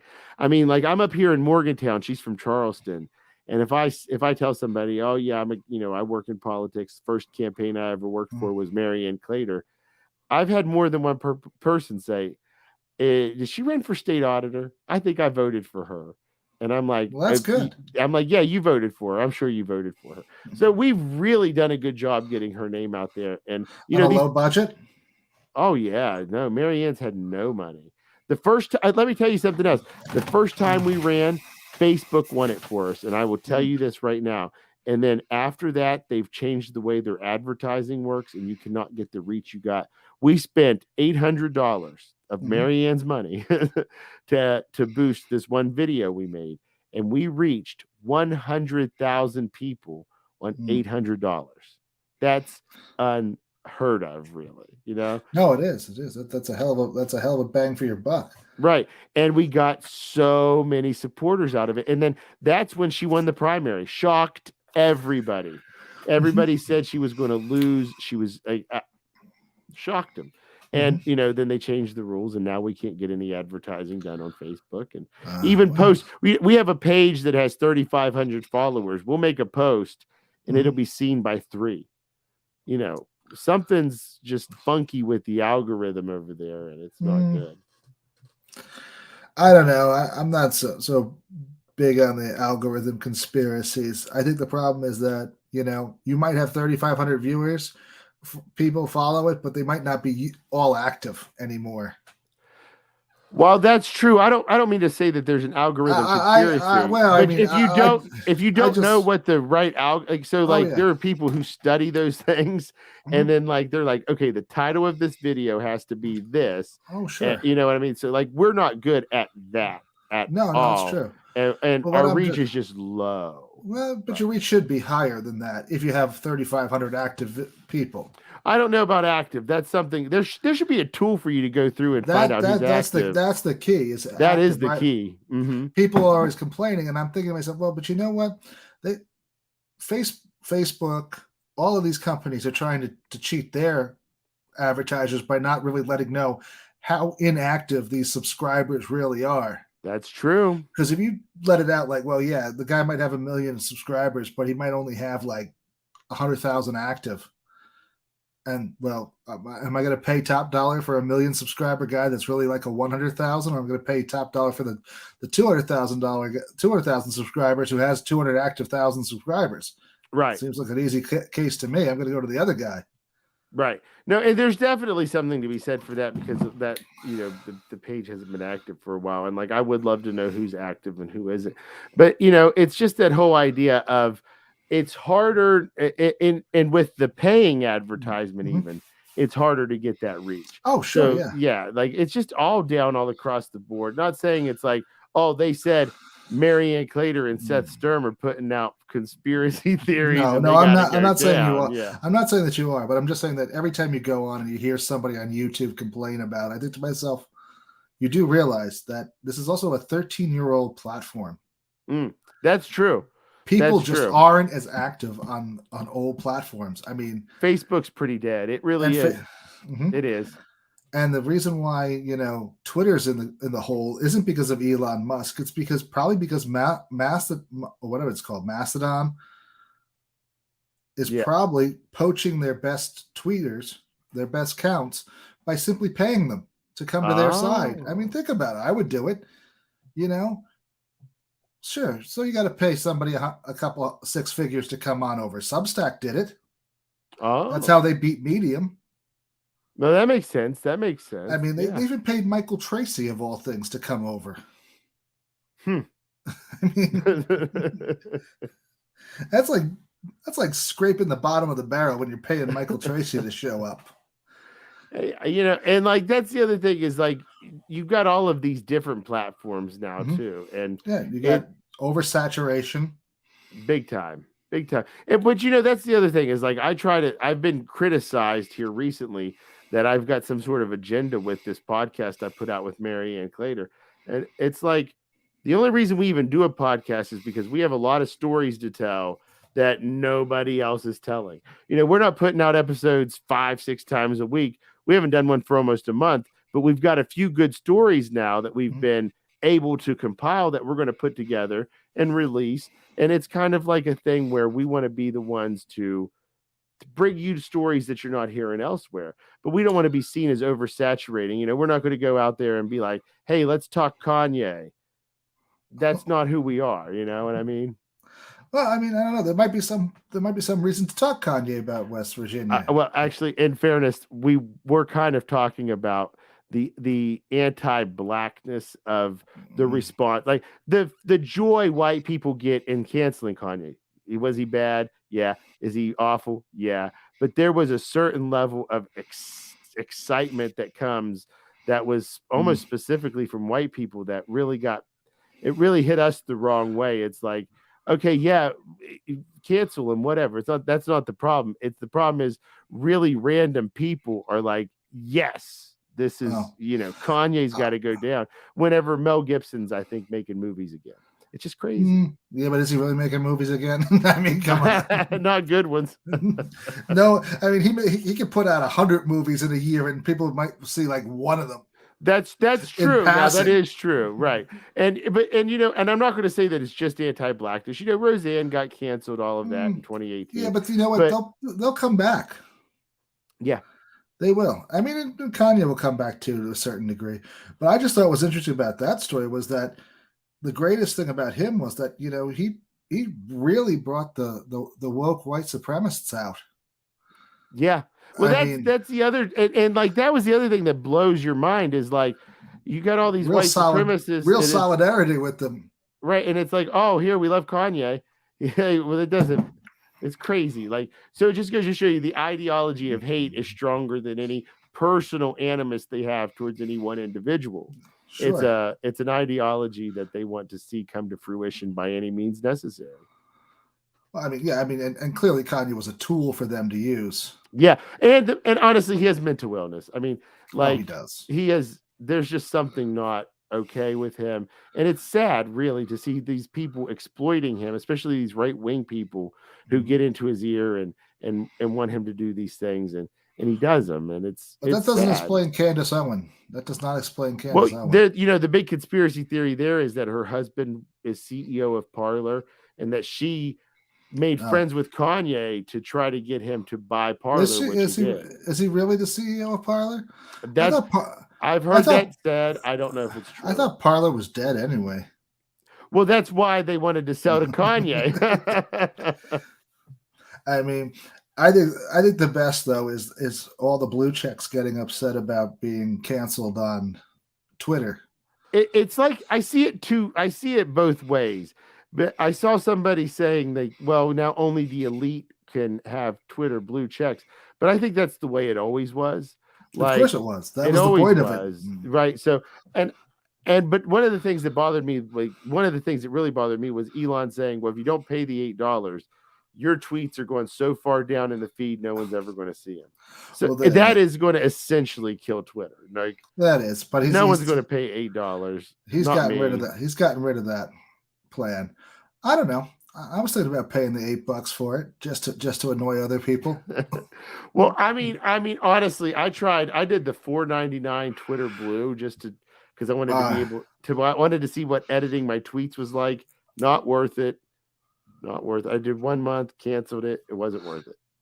I never even tried to buy it. No. Well, and I wanted to see what it was like because they said they had all these extra features, but the features were not extra. They were basic and not worth paying for. I don't care. If I have a typo in my tweet, leave it. I don't care. Well, I'd like to fix it, but but it's not worth $4.99 and getting $1 off or something for the WAPO subscription on Twitter. What's WAPO? Oh, Washington Post. Yeah. Got you. Yeah. Oh boy, sign me up for that publication. I really like it. But I mean, to me, the blue check was always just an elitist thing anyway. Yeah, I absolutely agree with that. And like, it's not like I don't know people with blue checks that are good. Like Paula Swear Engine's got a blue check. Yeah, sure. Great. But at the same time, I mean, so like there's this guy here in West Virginia, like two people actually, Mike Pushkin and Delegate Cody Thompson. They're both not great people. And like they bully others because they have a blue check.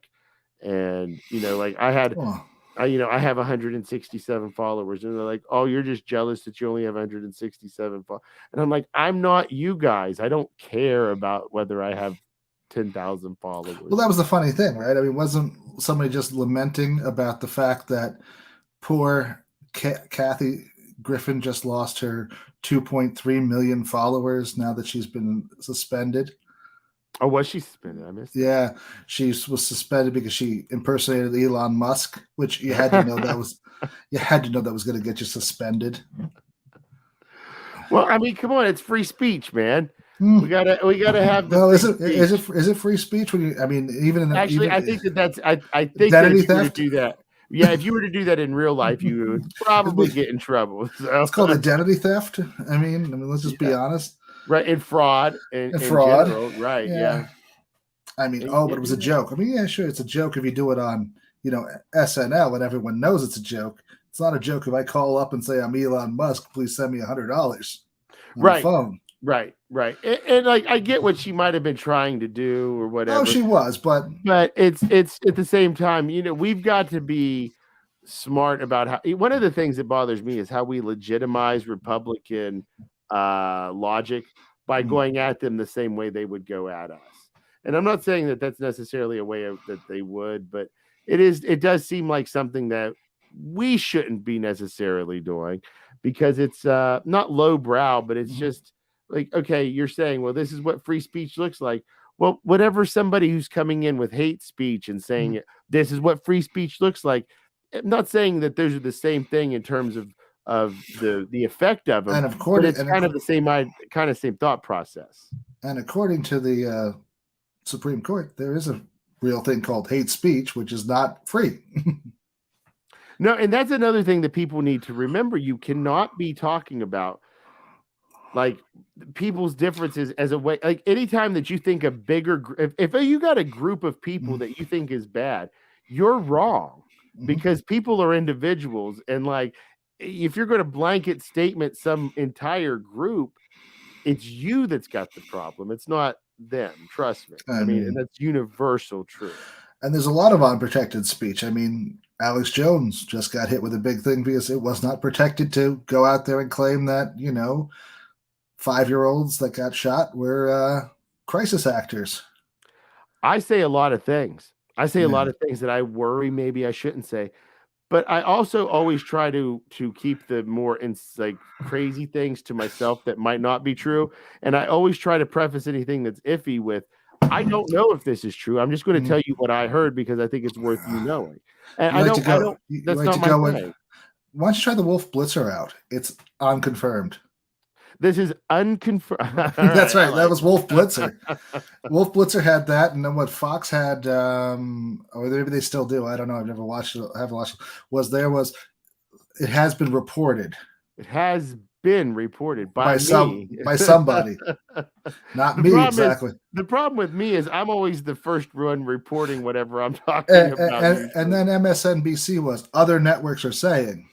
Oh, I like that one. Other people are saying. Other people have That really, said. no, networks makes it more official. Other people sounds like you were just at the water cooler. These are networks, so they've done the legitimate part. You're just repeating what Right, they're right. saying. You know, you Yeah, don't. there's networks You of know. other people. You don't know what networks means. I like it. And that's the kind of thing that soft language is. Mhm. It's so hard and so difficult to even try to go through all the processes of not being a criminal in your speech when you have something factual or something very real Well, that you want to talk about, whether it's true or not. Because sometimes you want to hash things out and say, "I have this thought that may be mhm. crazy, but I want to know whether or not it's real." And bringing it into this type of forum online would be a great way for people to hash it out. If it's something that's absolutely Yeah, crazy, people are going to be quickly to tell you, "I don't know about that. That doesn't seem I don't right." know. I mean, crazy seems to work really well right now. Crazy seems to be the new true. Hey, you're right. I mean, what was it? I mean, there was that big scandal about the horses in Ohio, Lake County, Ohio, with the horses. That yes, they did look like they were dressed up like ghost slash KKK horses with the police. Oh, But right. you could tell that they were kind of like not serious about being racist because they had like lights underneath them that were like ghost lights or something. Right, right. All right, bad idea. Someone should have definitely told these cops that in Right, right, 2022, there's no good way to dress up a horse like a ghost without it looking bad for you.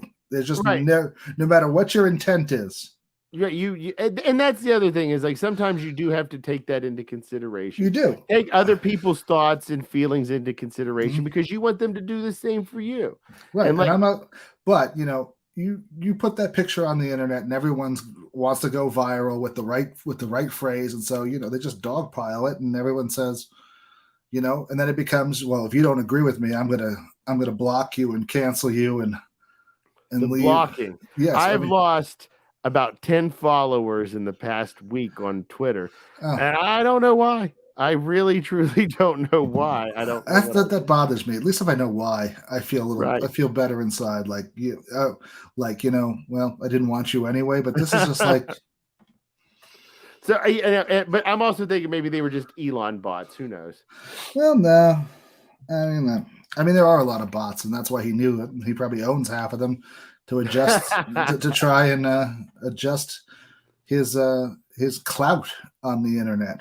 Yeah. I mean, that's what it's all about. I mean, everyone knows he bought it so that he could manipulate the markets and stock. Like, I mean, look at what he did with Dogecoin, with the Dogecoin about a year and a half ago. That Dogecoin, I knew people who wanted to get into it, and I'm like, don't do it. Maybe if you got in really early, but right now when everyone's talking about it, you're just going to lose money, and they lost money. Yeah. I Well, I mean, mean, but he made it lose money on purpose. He said one minute he was like, "Oh, we'll never take Bitcoin or Dogecoin or whatever."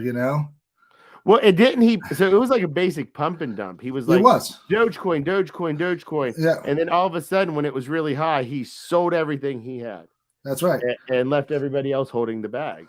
Well, he did that with that, but then with the Bitcoin was the one where he was like, "I'll never take Bitcoin," right? Oh, right, right. And the price dropped like 20%. And then next thing you know, next week he lets it slip that he owns like, $4 million or $4 billion worth of coin or whatever the hell it was. And next thing you know, it goes up 35%. And then he's like, well, maybe we'll take it now. And then the Yeah. next week he was back to, well, I don't want that anymore. What was it? After 2020, they went from $10,000 a coin, Mhm. and by the end of the year, it was almost $100. It might have broke $100 for a minute, and now it's 100 somewhere. grand. Yeah, and now it's like $100, and so now it's somewhere back down in the 20s or 22. 30s. Yeah, so I mean, like that was an insanely volatile year in that market, and a lot of people lost a lot of money. It's totally unregulated. That's the beauty of it. And what does it really solve? I mean, think about it. What does blockchain solve?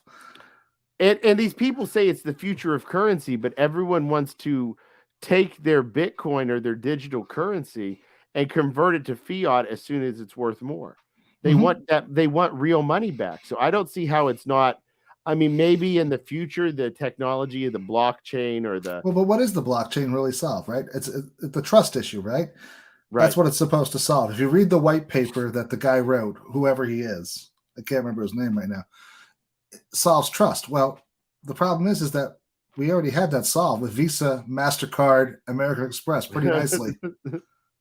Well, and it's like this whole idea of being decentralized, but how many people have completely lost their wallets because of losing passwords, losing hardware keys, crashes on computers? It's endless, and it's not a safe way to invest money. No, it's not. But I'm just saying that, I mean, it doesn't solve the problem. It does the trust issue. You really don't know if I mean, is that what you only know the wallet you're dealing with? Maybe.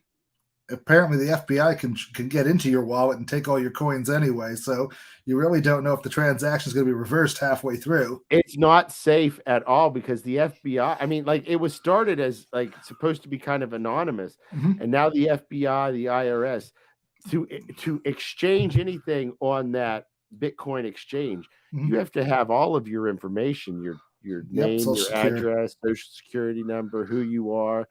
They want it all because they're going to be sending you tax forms for any big sales that you have. Well, that was the whole thing. I mean, they knew it was as tax evasion and drug money was the only things it was good for. Oh yeah, it was great for those things too. Because you can't show up, anymore in like Detroit with 60 grand and buy a new car. Right. Right. The 80s. And then there's some people that there's people who take that Bitcoin knowing what they're doing is shady, hoping that nobody's really watching those smaller transactions. So it still exists. I mean, it's still done for those nefarious purposes too. But the other problem with it is this. It was supposed to be limited, right? A fixed amount is what we would claim, right? Yep. So what's with this whole data mining thing that's now all of a sudden somehow if they can complete all these blockchain calculations, they get a new 1/10 of the coin? So you're adding new coins over and over and over again. Now, is that on the Bitcoin or is that Ethereum? There's so many different things. Well, that's on Bitcoin, the way that one works. Ethereum has a different mining method, and I don't really know what it is. Yeah, because what it was supposed to be was that, there were only so many blocks. And as you got further along to find new, it was going to take more and more blocks to uncover individual things. So if they're adding into it, on top of those, then that original promise they made of there only being a set amount is a lie. It seems like it is a lie because they realize, I mean, why wouldn't you make it a lie? I mean, I would be like, wait a minute. There's no rules. When I hit the end of this thing, right, that's all the thing is worth, right? And people are going to get upset and stop using it and it's going to crash. So I got to keep on putting more into it, like a Ponzi scheme, putting more into it to get more out of it. Yeah, I mean, I don't know. I'm glad I don't hear as many people talking about crypto. There a few years ago, it was end all be all. It was everything, and it was just like, I don't want to. Well, you heard about the, and I don't know if she even made it out of the primary. Well, I guess she had to make it out of the primary because there was no one in the Forward Party or whatever independent in Utah. She wanted to use blockchain to distribute water on the Colorado River. Water rights. And also use blockchain to track the water. Supposedly, I'm like, well, why not just a meter? You got a pump. You got a meter. Seems like this works. Some people they just think way too big with their ideas, and well, I mean, that's just somebody trying to find something to do with blockchain that sounds cool to her audience.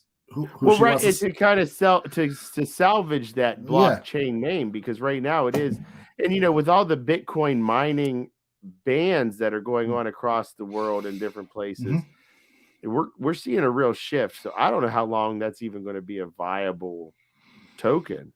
Oh, I don't know. I mean, I think that unfortunately, there's always going to be some country that figures it's worth it Yeah, to for let them sure. in. So For sure. probably someplace like Honduras or Nicaragua will become the blockchain. They'll cut down all the forests to put these server farms in place. Have no water, and no one will be able to.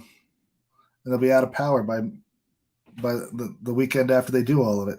But think of all the Bitcoin the I owners will know. have. But that's Wow. right.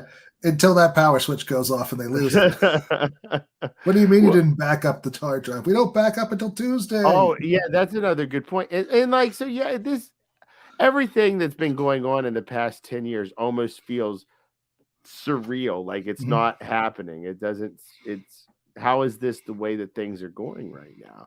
And so, blockchain is just another one where there were all of these people convinced that this is the future of the monetary system. Including Glenn Greenwald.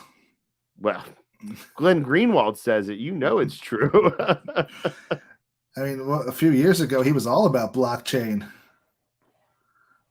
I mean, but that's when it was the biggest. Oh So that yeah, doesn't surprise me that that's when he's like, "Hey, blockchain, this is the thing."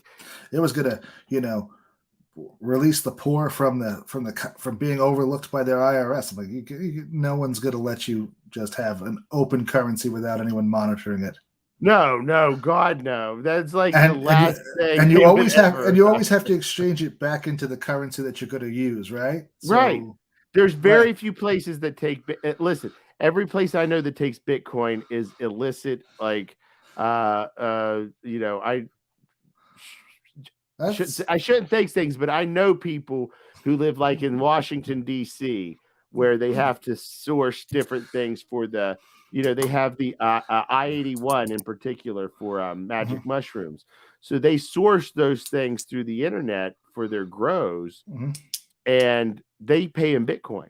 Oh yeah. So like there's still a market for Bitcoin, but it is almost always something that would not necessarily illicit, because the spores they buy aren't illegal. It's not illegal to grow them in DC and to sell them under I-81 and all of that stuff. But it's still shady enough to where the government and the people involved don't want to be using their debit cards. Oh yeah. Personally, I mean, I think it's hysterical that you can go into like certain gas stations in Pennsylvania and buy Bitcoin. Oh, they have the ATMs, yeah. They do, but you can't actually use it in the store. So, like, what's the point? I mean, what am I And going I to do? think the wallet actually sits on that ATM. It does. So you don't have a way to withdraw or do anything unless you're at that ATM. That's right. And it just doesn't make sense. And what do you do then? And it doesn't pump out money. This ATM said it only transacted in Bitcoin. Right. No, you give them your money, and it's like, hey, now you have Bitcoin. So it's a one-way transaction I don't want to do. No, it's like a slot machine, because they never give me my money back either. Worse yet, I mean, think about it. I mean, how many gas stations have card readers that are, spoofed so that they take your card? I mean, imagine, Bitcoin would be even better. Yeah, no, I mean, I don't know how the hardware works on it. So if somebody clever once you pass your, if it just collects passwords, right? Once you put it in, right, and decrypts it. Really? That seems really unsafe. Yeah. They say the physical keys are the most secure, but even then, what do you do when you lose that? I lose my stuff all the time. You're done. There goes my life's fortune. Right. I would never, ever, ever invest in Bitcoin. No, I wouldn't either. But I mean, it's a great scam, and I love how people want to use it for everything now. Like, I mean, there was talk about during the pandemic monitoring who gets vaccines by blockchain. I was like, really? You could just give them a little card. Yeah, no, I mean, like I don't like to take things too digital when we could do something analog. I have my card that says I got my booster. It's in my wallet. Anybody wants to see it, I pull it out. It's got numbers on it that says it's real. Mhm. I don't need that other stuff. So Well, yeah, I mean, I'm just saying there's just a lot of yeah. overcomplexity for no reason, and that gets us always in trouble. Yeah, I but mean, I think of the what was it, the Shadow app or whatever it was mhm. Pete Buttigieg was running at the Oh, Iowa caucuses. that Hey, crashed everything. yeah, so if they had done things the old-fashioned normal way without this new program that hadn't been thoroughly tested, what would have happened, you Yeah, but know? wasn't that Liz's boyfriend or husband owned the company? Or Oh yeah, Buttigieg put in money to it. yeah, He invested and used them for his campaign or something. I don't know. it was completely Yeah. shady. Oh yeah, 100%. 100%. I just liked the fact that he was smart enough not to go on radio after he got the nod that he was going to have a seat on the cabinet and say to everyone, "I have a seat on the cabinet." Whereas Andrew Yang's like, "Well, yeah, of course they gave me a seat on the cabinet for dropping out and endorsing." Yeah, say what you will about Pete. They say he's a spook too. Oh, he And is. and He I was in naval intelligence. right. So he's going to be the like honestly I think in 2024 if Biden decides not to run again, he's going to Mm, be he scares me because all these people in West Virginia, like this is what gets me. In West Virginia, all the Democrats love Pete. Like it makes me sick to my stomach. I have to hold my how could they tongue. love Pete? He is like the least interesting individual ever on the planet. He looks like the kid off the face of the Mad magazine. Yeah, Marianne Clater, she's black. She cannot stand him because of the shit in South Bend with the Well, I mean, come like on. I she mean, hates him. he allowed a black um what was he, a sheriff or Chief of police. police chief get run out by his racist subordinate. Yes. I mean, the man is like, That's not a good look. And no. then they had a kid who was clearly killed, and they like covered that up for like 6 weeks before they even admitted that it wasn't a suicide, it was a murder. Right. And then he gave that speech during the campaign to Oh my black god, that constituents, was and it was like, he should have "Ooh." he, I want to do my best. And then he hired the people from what was it, Nairobi or something, to do his ad. Oh, They geez. weren't even from South Carolina. They were from like Nairobi. It was an ad that was literally made in Nairobi that he bought and just transplanted over. That doesn't even surprise me. Like they just think they can get away with whatever they Well, of want course not. anytime they want, and they can. So good for But he them. didn't really. Well, no, he didn't. But he did get a claim victory in Iowa. Whatever, it was definitely still up in the air. So you got to give him props for that. That was ballsy. It was impressive to declare yourself the winner. I won, everybody. I like to do that too, though. But what was worse, though, I think, was just a total lack of anyone actually having anything to say about those election victories after a while, because some of them didn't make sense. You listen. And this was at the height of the pandemic, or like right when everything was starting to come up, and you couldn't question those discrepancies that were coming up. It was like now's not the like we're dying of COVID. We don't know what's going on. Of course, all of these things are absolutely true. And I don't remember off the top of my head, but at the time, I remember being so into it. Like, wait a second, what is going on? 100% conversions on Super Tuesday for Biden were kind of interesting. Right. And but honestly, I said I knew Bernie was done whenever they started in on that. The Russians are helping him again, and it was like he was walking through an airport or like on the tarmac. Yeah, he was on the tarmac, and he was just like, oh, blah, blah, and like said, go talk to your boss. And it's like, what, Bernie? You had the opportunity here to lay into them, make your case, and you were flippant. And like I was like, he's like just screwed up big time there. Like you got to sometimes hit those things head on. You do, but he didn't hit much head on, and he didn't hit I mean, he still could have been a big player during the pandemic, and he didn't. He refused to make any statement other than "my good friend Joe." That listen, and that Tara Reid thing, that one went through me like I've always was a Democrat from the time I turned 18, and that was the one that made me for a year switch over to an independent because I just said, I don't understand how this party that wants to always take the moral high ground can treat a woman like that to defend their powerful man. You're hypocrites, and Oh well, I yeah. stand by that. That was a terrible thing. That was terrible. It was evil, evil. And but you know, I mean, but they've been doing that to Joe for a while. I mean, yeah. And what was 2008 was the last time they actually said anything negative about Joe. Yeah. I mean, and he became the vice president. And that was when he said that major faux pas in Iowa where he's like, well, you know, you're a clean looking guy. They say articulate. Clean and articulate, yeah. Yeah, like, okay, what? Like, and then you got all these old videos of him and just the outright racist things he said in the 90s. That blows my mind. Oh, well, we don't, you know, Ukraine something. He said Haiti could just fall into the ocean tomorrow and it wouldn't make much difference to U.S. foreign policy. Okay, what about the people there, Joe? Did you?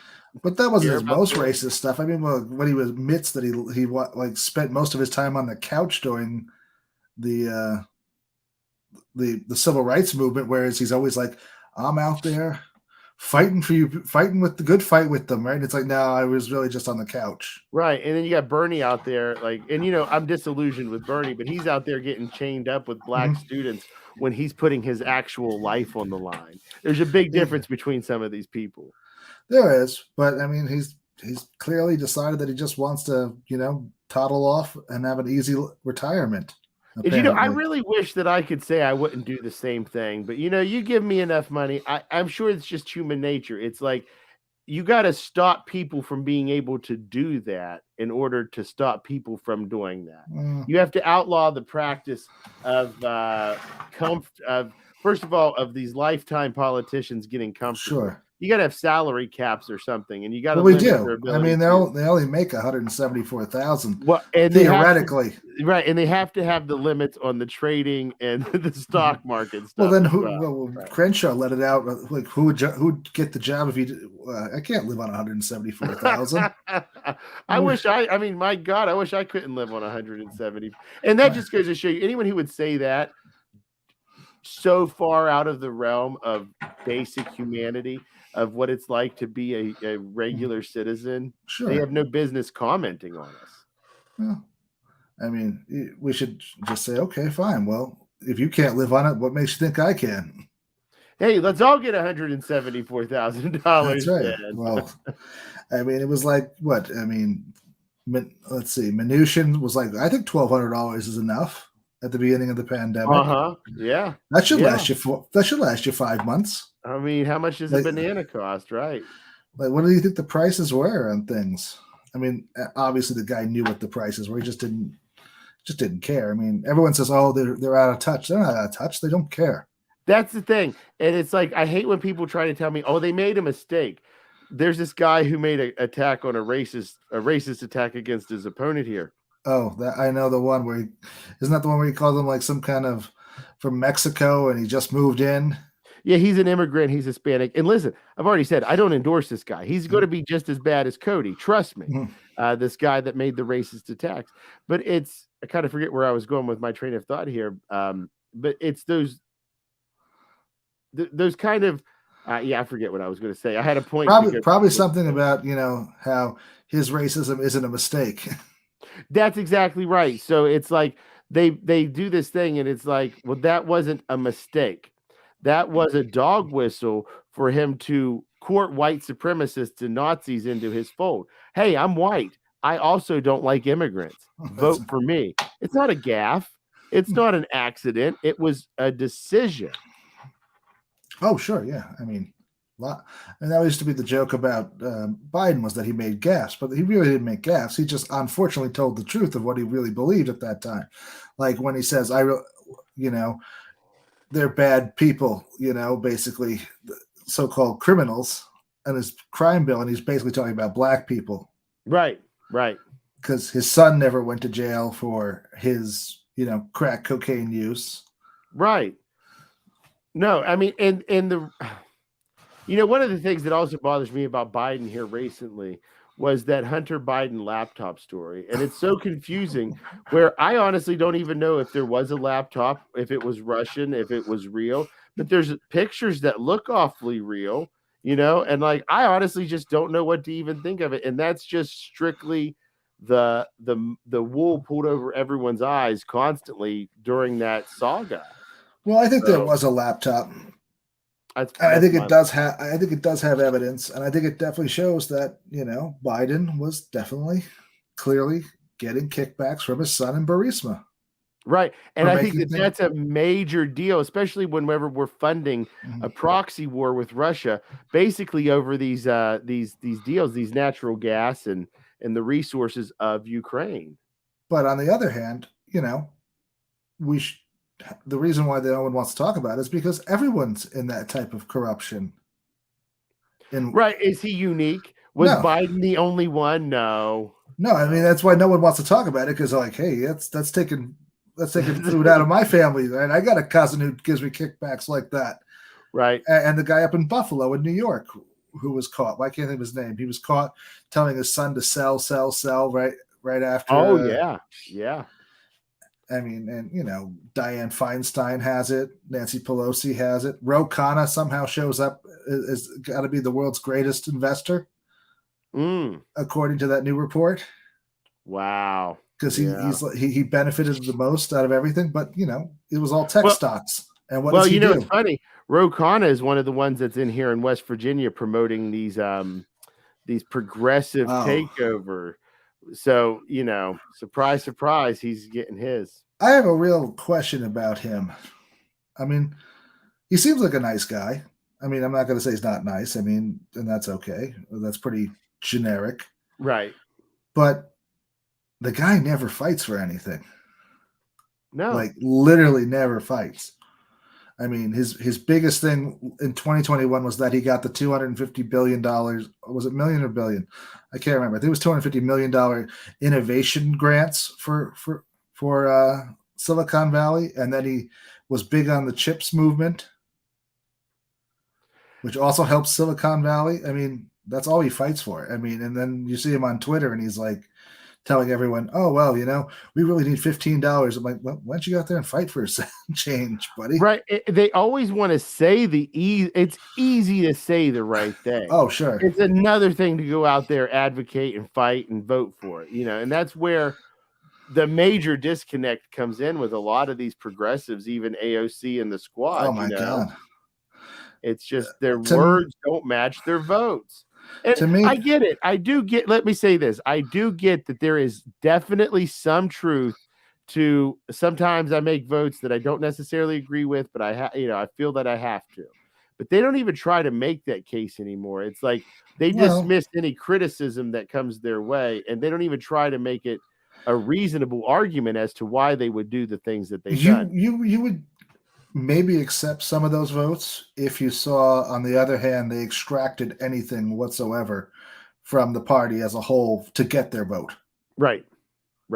I mean, that's the whole idea of bargaining, right? I mean, okay, yeah, I had to vote for the Ukraine, but I got you, a reduction in medical costs over here, or I got you this, or I got you that, but they never get anything.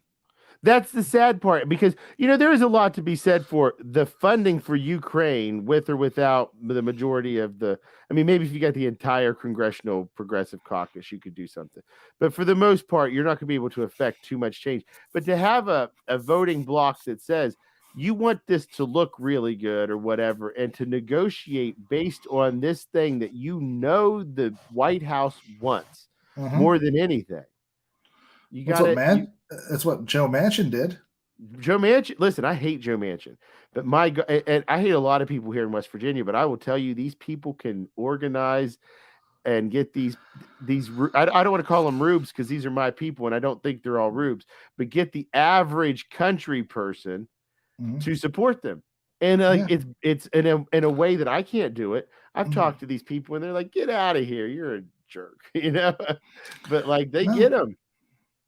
Well, I mean, a lot to be said for saying something that's simple sometimes, and doesn't cause. And I mean, what he does is he doesn't rock the boat. He doesn't talk about changing anything. So they figure whatever little they have, they're still going to have at the end of the day. Well, you maybe represent something that could possibly take that little bit away from them. Right. And that's fear. They don't want to Yeah. take and lose what little we do have on the risk that something bad might happen. Okay, so if we start preparing to get away from coal and we don't give coal all of the incentives, there's a good chance that we will force them to leave earlier. That's a fact. Yeah. That's entirely reasonable fear. So there is something to be said for we don't have all the answers. We will make mistakes. There could be problems down the road. But I think if we were more honest about that and Mhm. we were to focus on what could those problems be and have people who are smart studying them, we can mitigate a lot of those disasters. Not need to try nearly as many things as we might if we were just blindly going at it like a bunch of monkeys. We have smart people, and like that's the whole point, is like we want to rely on people's expertise. If we're talking about this specific issue, infrastructure on bridges, well, that goes to the engineers out there, right? So that's my whole thing, is like we all have our function, we all have our strength, and we all have to come together and do our part to make the cumulative effect a stronger country. Oh, we do. But the other problem with the fear factor is that they present is that it's easier to vote what you're afraid of and vote it down Yeah. if you don't have any real vision of what could be. And Yeah. that's really what the Democratic Party is beaten out of in a lot of these small towns. There's just nothing, it's just more the same. Just whatever little same you have, hold on to it and don't let it go. Well, and you live in these small towns. I think you said you live in a pretty small Oh town, yeah, and 1,200. I don't know how it is up there, but here in West Virginia, just continually dilapidating for the most part. Some Mm, areas are different, but like for the most part, the smaller areas, like you got some bigger mm, towns that aren't like this, but the smaller towns, they just keep falling. And there's a town called Littleton mm. that was covered in the national news a couple of years ago because they had, I want to say, the most opiates Right. deaths per capita in the state. And I go through this town every once in a while because going up to Wheeling or whatever in West Virginia here, Mhm. and it is, words can't, people aren't ready to drive through it. They had at one point Mm. 3-4 story buildings and a railroad system, and you could tell that this was going to be the start of a real town. And Mhm. sometime over the last 100 years, it absolutely collapsed. And now there's buildings Well, that are falling in, and people. I mean, like you can just see the poverty and the toll that it's taking on people, and it's sad. it is. I mean, that luckily where I live, we're in a gentrification period. Mm, And but if you go to a city called Kingston, which is gentrifying, you can see how wildly uneven it is. So one part of the city where that used to be the major hub where all the box stores are or were uh-huh. is closing down. The mall is dying. It's got five-star stores. There's nothing really there. It's dead. The Sears is falling apart literally. And then you go over to what used to be the dead part of town, right? Which is all walking and it's all these little stores. And that's just blowing up. But you realize very quickly that these stores have like two people in them that run them. No one's one's the owner and one's an employee. They cater to people from Brooklyn and Queens and all those people that come up that want to get an Airbnb that's just down the street. They walk in through the town and then they leave. On Sunday evening. So they come on Friday and they leave on Sunday. And that's what's becoming the heart of this little city. And you can see that all the little streets, right, are decentralizing, and the once really big sector is no longer. And that's what we're seeing. And it's these full time jobs are just not there anymore. Mm, right. You know, there's a lot of talk about, oh, isn't it great? And Pat Ryan, who was the head of the county that this is in, Kingston, Ulster, loves to talk about how he brings $250 million into the community refurbishing it. But when you really watch where it's refurbished, you think to yourself, well, what am I really getting out of this? Yeah, it's great that we got a farmer's market on Saturday morning. I mean, that's great. I mean, I like it. It's nice. But, it's not making the place a livable place for everybody else. And apartment prices have all skyrocketed, and they're all Airbnbs because nobody wants to actually have a full-time renter. Well, and just to go back to farmers markets for a minute, farmers markets aren't always cheaper than just supermarket. Oh no, farmers markets, they have become the. I got into some trouble talking to somebody about them. I said, look, they're great, but they are really a little elitist. Right. I mean, you're not going to have a person who's on food stamps show up at the farmer's market and spend $8 for an 8-ounce jar, for a 4-ounce jar of preserves. I mean, right. You got to go buy the $2.99 Jiffy. Right. No, exactly. So it's great to have those kind of things. And I mean, I love a farmer's market, don't get me wrong. But, when we talk about things that the government and municipalities should be spending money on, we really need to be meeting the material needs of the poorest and the most marginalized people first. And then you're going to start seeing things that, maybe even community-based farmers markets popping up when people have the ability. They're far better for the community. Far better for the community. And so that's the idea, is people want to think that this talking about material needs means, well, the government pays everything for you, but it's not necessarily that. It's that making sure our infrastructure system and that people don't struggle. I shouldn't go homeless because I can't afford medicine. I shouldn't struggle because I don't have a roof over my head or whatever it is. We've got to take care of each other. And that is, one of the things that I think people misunderstand. And for me anyway, when I say socialism, that's a compassionate ideology. That means that I'm ready to do whatever I have to do to take care of you. Anything. If you need this shirt off my back, it's yours. You know what I mean? As long as I can provide it for you, I will do it. And to me, that's what socialism is to have this sense of community. And that guy down there is as much me as that woman over there is me. And her suffering and his suffering is my suffering. And as a collective society, those kind of traumas, they weigh on us as a whole. Sure. And so by being there for one another, we can reduce a lot of that stress, see a lot of things just improve by being more human. Well, I know that's ideological, that's like a woo kind of no, I don't think so. I don't think so. It's just I don't think people should say that. I mean, the fact that we are at each other's throats all the time, everything is a competition. Everything has not made us happier. I mean, we've spent the last 100 years since the real overtaking of industrialism in this country, trying to get more and more stuff to stick in bigger and bigger houses, and no one has gotten really that much happier. Right. No. In fact, it's gotten negative. Right. So maybe we have to look at new schemes and new ideas. In fact, you might like this book. It's called True Wealth by a Dr. Juliet Shore out of, I think she was at Harvard when she wrote it, but now she's at the University of Boston. And it's all about alternative economics and talking about, maybe people don't measure their worth in, how much stuff they have, but how much time off they have, how much they can interact with other people, building those social networks instead of building, networks that are just about monetary exploitation. Right. In fact, I plan on talking to her pretty soon in December. We're trying to negotiate a time. Exciting. I am pretty excited. No, yeah, that's good. That's a very interesting topic to be talking about with someone who's an expert in the field.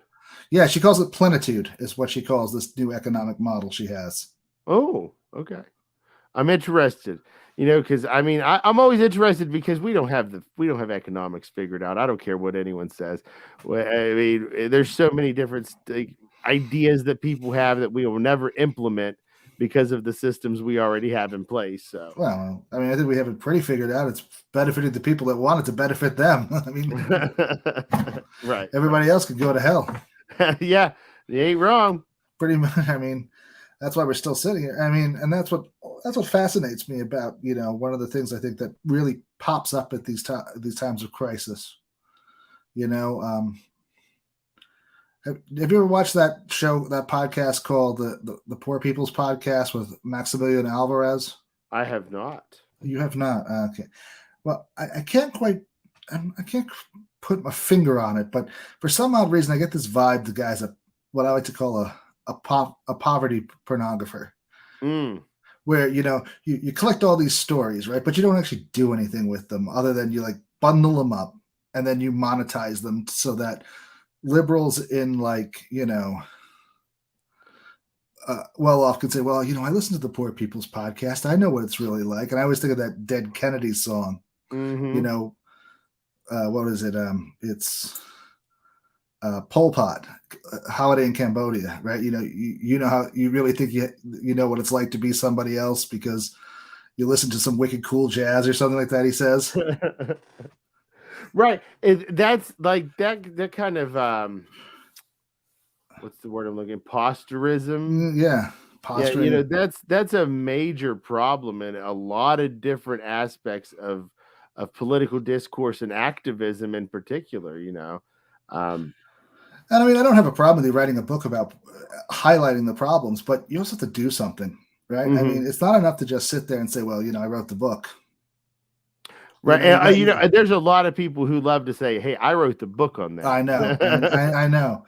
And it's like the guys that say, well, I'm a socialist, but all right, is your place a worker co-op? Well, no, I can't do that. Right. No, I'm a capitalist, but I'm a socialist. Right. It's like, okay, so you can't actually implement anything that you say you believe in because of these capitalists over here who aren't going to actually do anything about what you do in your business. Right.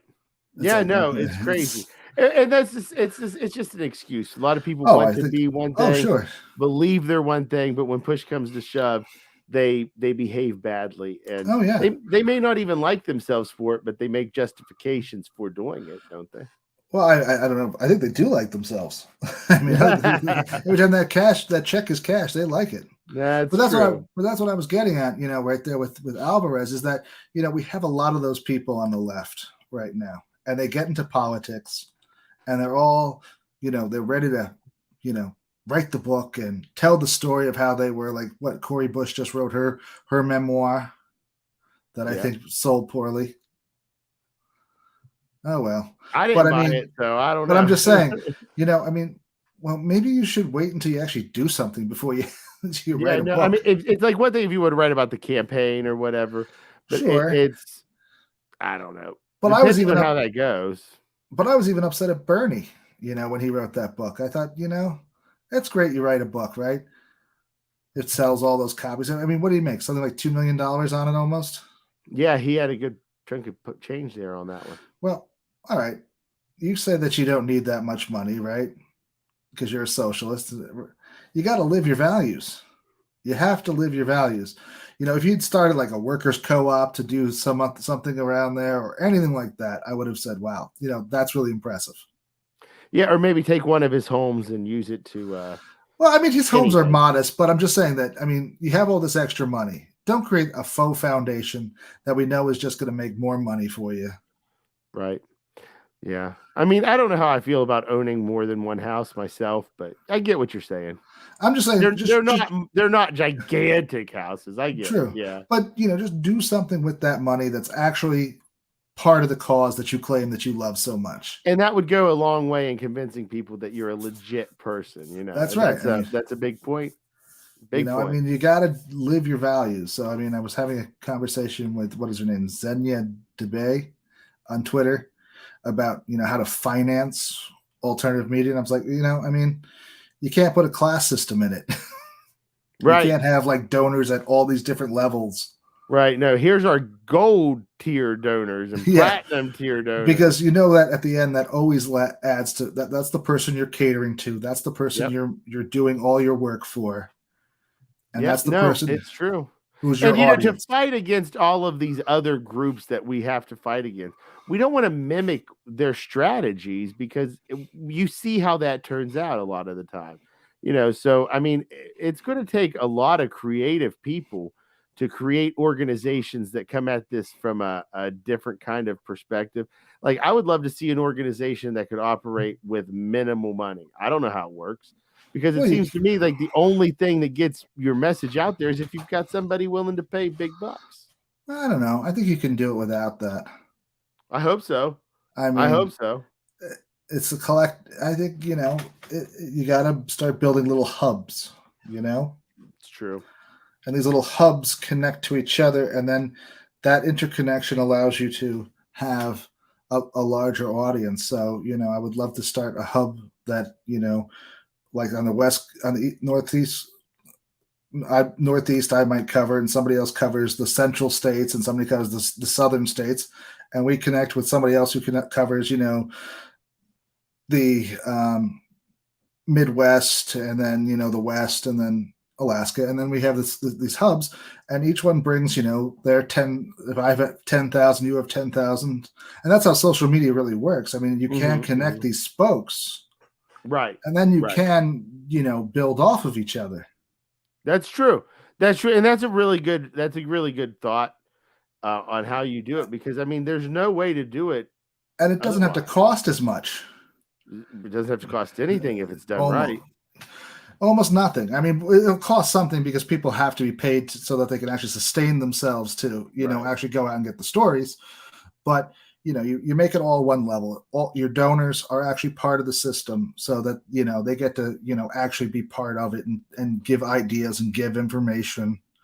Not like this, what we have today with them is with these groups, like, oh yeah, have money and I'll tell you, like, I'll let you in on the super secret club. Well, or like the Young Turks takes $20 million from Katzenberg. Well, it wasn't that's a little disingenuous to say it's Katzenberg. Katzenberg was one of the funders, and he had the biggest name but there were actually it was a whole lot of money when you peel it open. That's how money usually works, isn't it? Right. Yeah, but it was a whole lot of other donors. But they were all big players, all very big players in media that did it. Well, I just want to put this out there. They could come and I'll take $20 million. I'll create the best newscast you've ever seen. Well, would you? I mean, you just saw what happened to TYT. They're having Matt Getz on tomorrow night. Listen, here's the thing. I am so happy to take someone's money if I can get it outright. I would spend it any way I wanted. Now, if they've got strings attached, then we've got trouble. Oh, all that money comes with strings attached. They had to put a person on the board when they took that money. Oh, they do. You're not going to give away that much money. And the person that they had to pick was someone from Pixar. Wow, that's new. Yeah, yeah. That's and she only stayed about a year and a half, and then she quit. Hey, smart move, I'd say. But they always have say on who's there. Even when they say they're silent, they always have say, because you always need their money again. Oh yeah, absolutely. But what I was getting at is that, Matt Getz is on there, right? And they're saying, like, it's going to be we're going to ask him whatever question we want. He's never going into the lion's den unprepared to ask questions like, well, so what's it like being a child molester? I mean, no one's going to ever say that to him. If they say that to him, I'll take it back. But they won't. You're right. They're going to softball him all the way through. Sure. And that's all you would do. Yeah. Well, he wouldn't agree to it if they didn't tell him outright. We're not going to touch that issue, probably. Oh my God. His chief of staff went there and said, these are the topics we don't touch. Yeah, I mean, I'm not even a big podcaster, and I've interviewed people where I've had to have those conversations. You know what I mean? Like, I can't imagine if you're running a show that actually has tons of viewers, you don't mess around. You don't mess around. So far, no one has said anything to me. Like, really? I won't answer that. I would have said yes to them anyway to their face, and then said it during the interview and watch them walk out. Yeah, well, that's how you got to do it. I mean, I don't care. What are you gonna do? Yeah, and honestly, most people, even if they say don't ask about it, I've never had a situation where they got mad.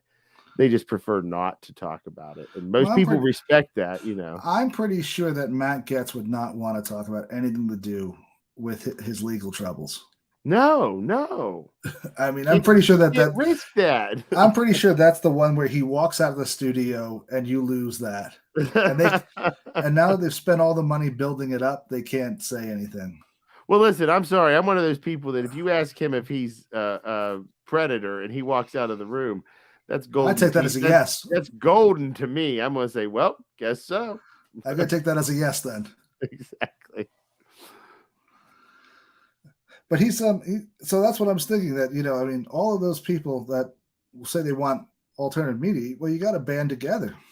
Yeah. If you're at the very bottom, and you got to work off each other. This guy's got this section and he knows this audience, then you use that and then connect here, connect there, and put the puzzle pieces together. Right. And there's some people I've met a lot of good people doing like shows like this, Mm-hmm. and I've yet to really meet anybody who's like, no, this is, I want to be the top.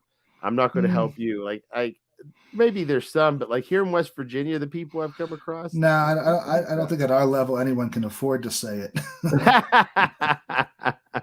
Yeah, no, maybe if I get on the bigger guys, they'll be like, no.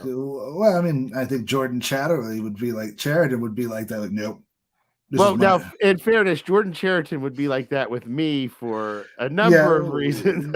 Yeah, but I'm just saying, I just think that he would just deny like helping anybody build your own audience. I worked on this one. Meanwhile, his audience was handed to him because he was a Young Turks guy, and that's what he's been playing off. Well, listen, my friend Mary Ann Clater, and she hates when I drop her name because she's not here to talk about it. But hey, I told her she could have come on, I'm sure. Sure. But the thing about it is like she gets these people that like, I don't know, they speak for her and want to put words in her mouth, and it's just it's astounding to me that like we're here together telling people our story about what's happened to us, and I will get criticized as being some sort of agent provocateur paid by somebody to destroy the party, while at the same time they'll say, but Mary Ann Clater's good people, and they'll deny the things that she said. She says this is a problem, and they'll say, well, Mary Ann doesn't think it's a problem. And I don't know how to, what do you do whenever your co-host for your show that you're doing is agreeing with you, and then all these people say you're the problem, Mary Ann's great. So like there's this disconnect that like, and I think it has everything to do with the me being passing as a Navajo, because I do look white. I get it.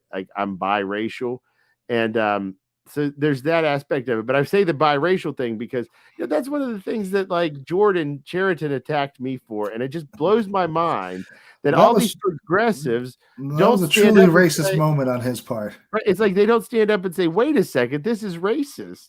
Like even I'm not going to name any names by any means because there's still some people I really like who wouldn't touch that. Like if people who I talk to and do things, and they're just straight up like, I don't really want to go after Jordan. I mean, like, I just don't get it. I don't know. I don't have much respect for a guy who says stuff like that. It blew my mind. Like he's the guy who's going to determine whether or not you're Navajo. Well, and the thing about it is he got that clip from these people in West Virginia that I've been calling out for a year, because there's a woman whose husband was the former House Speaker, and he's like a big time attorney in North Central West Virginia. He's got all these commercials and stuff. And she was one of entry law. No, he does. I think he might be like he might be injury law. They always have the most commercials. Yeah, I think he might be now that you say it. And they always call themselves like Mike the Hammer or something like that. Oh, he's the tiger. The tiger. There you go. There it is. He literally transforms into a tiger on screen. It's great.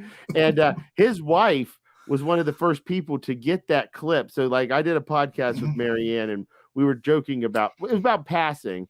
And because it's really difficult if you're biracial and you're passing to know where your identity lies. Like I definitely have and associate my Navajo. I'm a member of the Navajo tribe. My family is Navajo. I identify with that a lot, even though my skin tone is lighter. And so it's just so frustrating to me that these white people they don't do that to dark-skinned people, but to someone like me, they want to say, you're not even Indian. You don't have any right to speak for Indians. You're not Indian. I'm more Indian than you. And that was the tack that a lot of people took. Sure, And like, that's it just is. racism. That's It just is, racism through and through. and it's I mean, I don't know. I mean, I don't know what you can do with people like that, other Walk than away.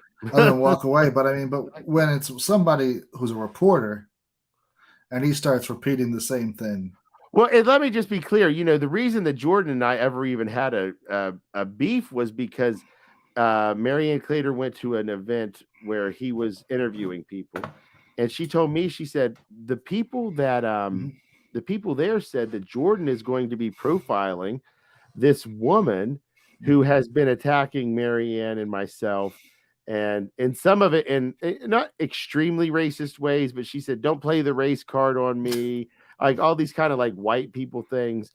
And I wrote Jordan and I said, Jordan, I just want you to know that this woman is not genuine. She's got problems and she attacks people and all this. And I remember this. he said, I'm not even interviewing. This is what he said. I'm not even interviewing this person. I'm in West Virginia talking about homelessness. And then 3 days later, here's this article That was this big expose. Huge expose. And it's the reason he was in West Virginia. He wasn't here just to cover poverty and all these things, because nothing's come of that. But he's still. Well, I think he did something in this year on poverty. Oh, no. Let me say this: he does the stories, but he doesn't. I don't see him doing much follow up. I've not seen him back in West Virginia talking. He does a little follow up. I mean, I think that's a budgetary problem mostly. I mean, just giving him a little devil's advocate. Well, I can't give someone like that devil's advocate. I'm just saying that, I mean, he's still a racist. I mean, let's be honest. I mean, yeah, I mean, like, so I find it hard to believe if he couldn't talk to you, I don't think he would say what he said. From what I saw from the clip that you showed me, was that he's like, well, you're white, not a Native American. He said, I'm Indian white. And this is the one that really offended me. He said his grandma was Navajo. She's still alive. I just went down there for dinner the other day. Like, to use past tense on her was just like, come Even on. So, if his grandmother's Navajo, that means he's Navajo. Well, and it's to further distance me from that ancestry. I know. So she's, like, in his mind and his readers' minds, sounds like she's dead. And here I am, just this white guy that wants to be Navajo. So it's, yeah, I mean, I definitely think that he thought he had himself a little case of a Diane Warren on his hand, but you've got much more evidence. I like to think so. There's the you don't have the cookbook, only the cookbook. I do. I did claim to be the first. No, I mean, Elizabeth Warren started all of this, and I think that the response from Democrats and even the Cherokee Nation for giving her, because a lot of the people in the tribe weren't happy. That was the leaders who did that. So I think that gave a lot of cover to people who want to go down that path and think that it's not that big of a deal. I really do. Well, it was a big deal stealing somebody else's ethnicity. It was. It really was. I mean, and she did it in such a boldly horrific way. Right. It was insidious. It was just straight up. She knew what she was doing. She had to sit and concoct the lies. I mean, it was an entire thing. It wasn't like, oops. I mean, if she just said, "Oh wow, I guess that story wasn't true for my grandparents after all," after the test, but she like went through the cookbook as proof and everything else, and it's like, oh my god, right? And like that, just like people don't understand. Like it's just it's disheartening whenever that's your people, and it's like, oh god, again, and it's not necessarily that it's like, oh, you're super racist. A lot of those people really want to be Indian. There's an maybe it's a fetishization, which in and of itself is a problem. But I mean, they're taking away from the accomplishments and what's rightfully somebody else's, and that's the problem. Yeah, it is. And she went off on a bad tangent. Yeah, straight down. right. But I mean, there's a whole lot of things you could say about her. I mean, she was a Republican for like 90% of her life. Defended corporations like Defended, crazy.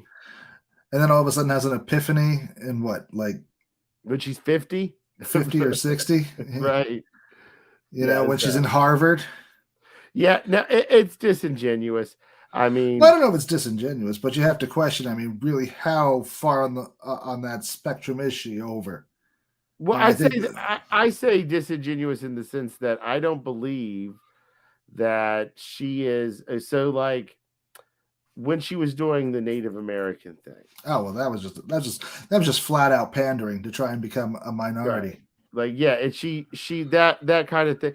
And like that behavior to me is it screams disingenuous and it makes me question other things. I'm not necessarily saying that like she doesn't believe in the Consumer Financial Protection Bureau or No, what she says. I'm just saying like that one particular thing is something that leaves a bad taste in a lot of people's mouths.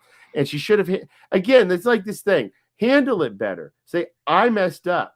My mistake. That's the thing that people want to hear. They don't I want to mean, hear, she oops. had a perfect out. She always said it was a family story. She could have just said after the blood test, guess what? It was just that, a story. I'm sorry, I'm not actually Native. But and it was Trump that really did her in because Oh yeah, and she then was like, I gotta show Trump. she had to double down on it Yeah. when she should have just donated some money to help out to a Native American foundation and said I'm sorry and mea culpa and gone off to And I'm gonna be honest with you, Native Americans are so accepting. We probably would have been like, hey, come get some tribal garb and partake in a ceremony, see what you're missing out on, learn more I about wouldn't have us. been. I don't think I would have been. I would have been like, yeah, we'll take your money, but you got to hit the bricks, lady. That's what they should have been like. But I'm telling you, like Navajo people, like they'll accept anybody for the most part. Like we want people to be a part of it and to Mm-hmm. see what we're doing. It's not necessarily it's not viewed as cultural appropriation if we're there with you saying, "Come on, let's do this." If you are doing it on your own, I think that's a different story. Well, she was doing it on her own on the campaign as the selling point. Yes, yes, she was. Yes, she was. That's all she wanted to do was sell herself as that, and she well, and she did so poorly, even in her own home state. Yeah, Third, third. If you believe the poll, she was number 3, right. and Kamala was what, number 4 in her home state. Yeah, no, and they were I think losing. I think Bloomberg beat her in her own home state. Yeah, Bloomberg really had a surge there for a minute, though. I mean, it's bad when you lose to Bloomberg in California. Yeah, no, you're not wrong. And like that Bloomberg thing really threw me for a loop. It just came out of nowhere. He like last minute was on the ballot. I mean, yeah. Can you imagine that? I mean, tell me that Crazy. wasn't a money thing. Oh, it was. If anybody else, they would have asked you, for 14 billion signatures. You think he collected 14 trillion signatures? No one questioned his signatures. They No, they're probably all rubber stamped. no, not even in the least. There's not even a question about it, I mean, then he shows up and he's like, well, I'm the moderate. Oh, I know. And all his NDAs. Yeah, I got NDAs. Whatever.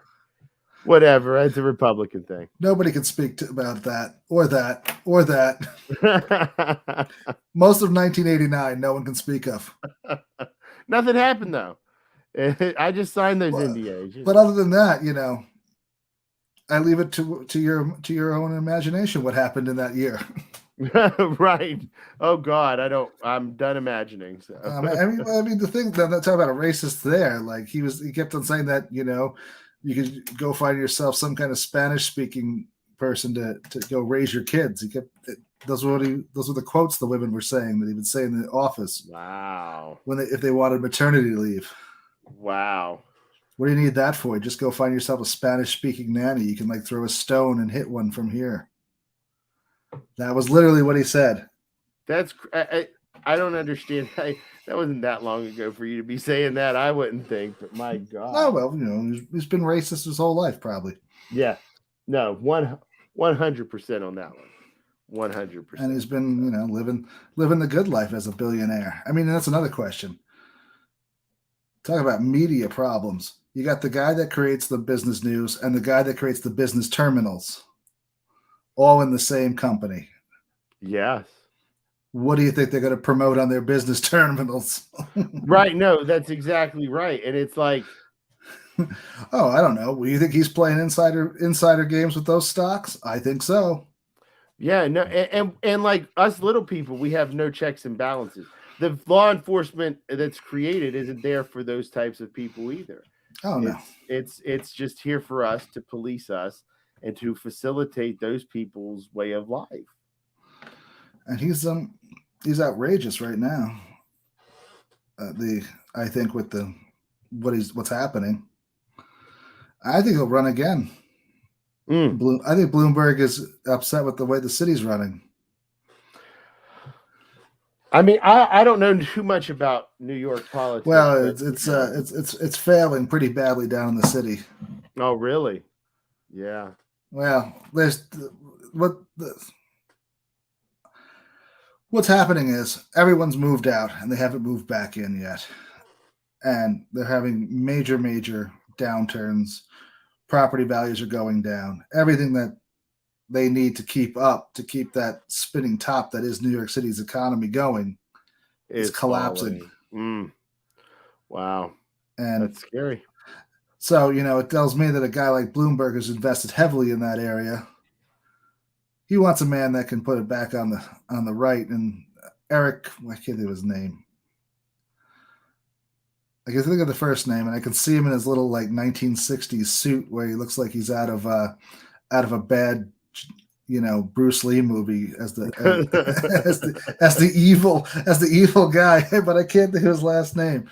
And he's always talking about the crime rate, and everyone's always talking about the crime rate, but the crime rate is really not that high. What's high is that there aren't too many people willing to go pay, the rates and be in the city, and the jobs aren't there. Right. And unfortunately, during the pandemic, a lot of those big businesses took their headquarters and moved down to Miami, which I think was a really brilliant idea, because you always want to put a headquarter that requires lots of computer and technology right in a storm path of floods and hurricanes. You think big picture. I like it.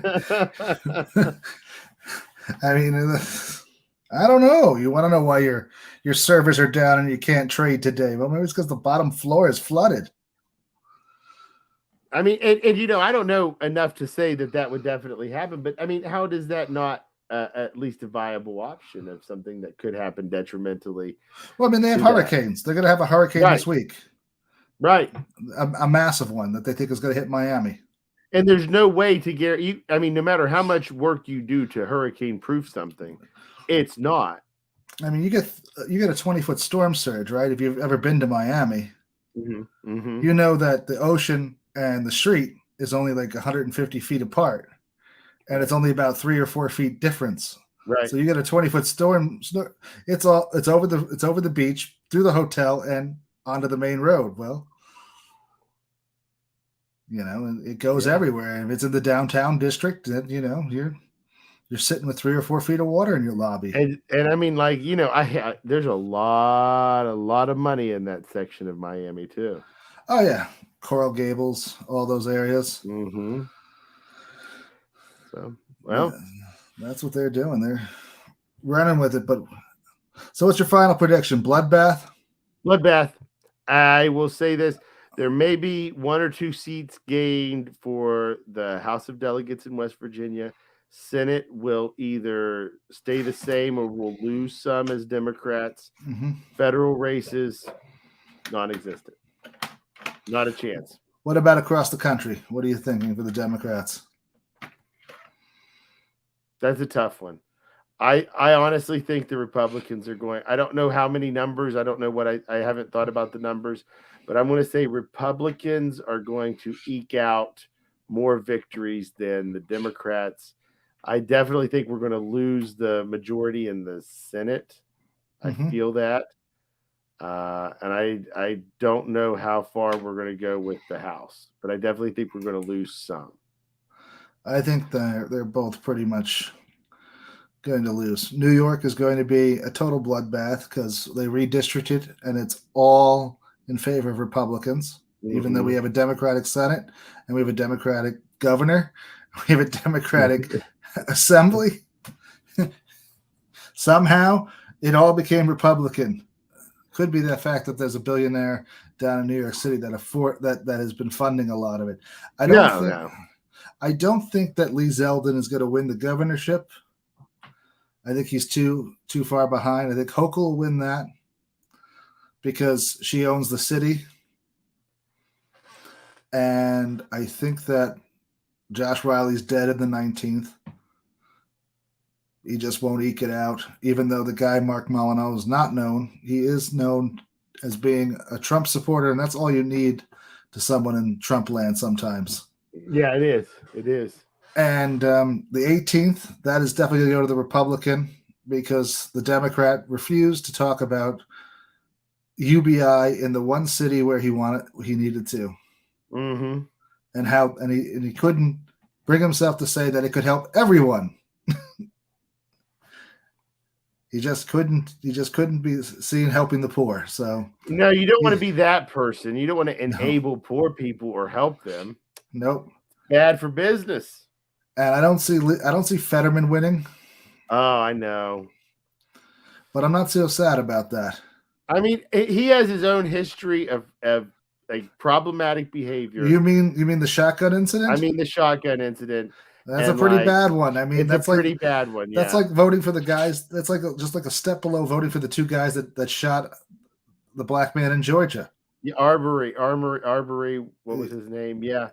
No, but I know who you're talking about because the only thing he didn't do was shoot the guy. That's right. That's like the only plus. Everything else they did, but and also I think that Dr. Oz has the caricature approach where I think he'll be easier to beat if you get a better candidate.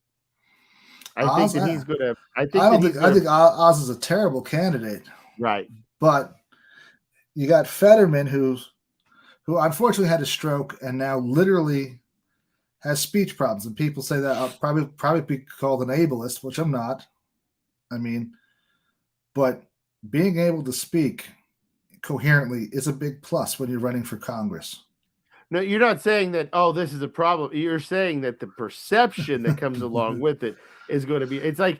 I'm saying I'm saying that that's going to be a big problem if people don't if you literally misplace words in the middle of the speech and people don't understand. As you're on the Senate floor. Yeah. Not only just on the Senate floor, but when you're campaigning, on the Senate floor. I think that it's hurt him.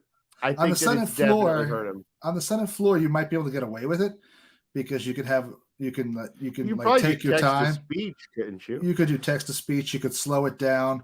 You could do that. But when you're on a stump speech, right, and that's just going to be pounded on you over and over and over again, and you're gonna lose. Yeah. And I've already started to see that. Let's see. Well, I drive through Pennsylvania every once in a while because I live right on the border, so I have to kind of go up into it. And for the longest time, it was Fetterman. And here in the past 2 weeks, I've been seeing so many more Dr. Oz signs. Yeah. It's not a good sign. It's not. It's not. Know what else I heard? Shapiro. Did you hear his new ads? I don't know that I've heard the ads, no.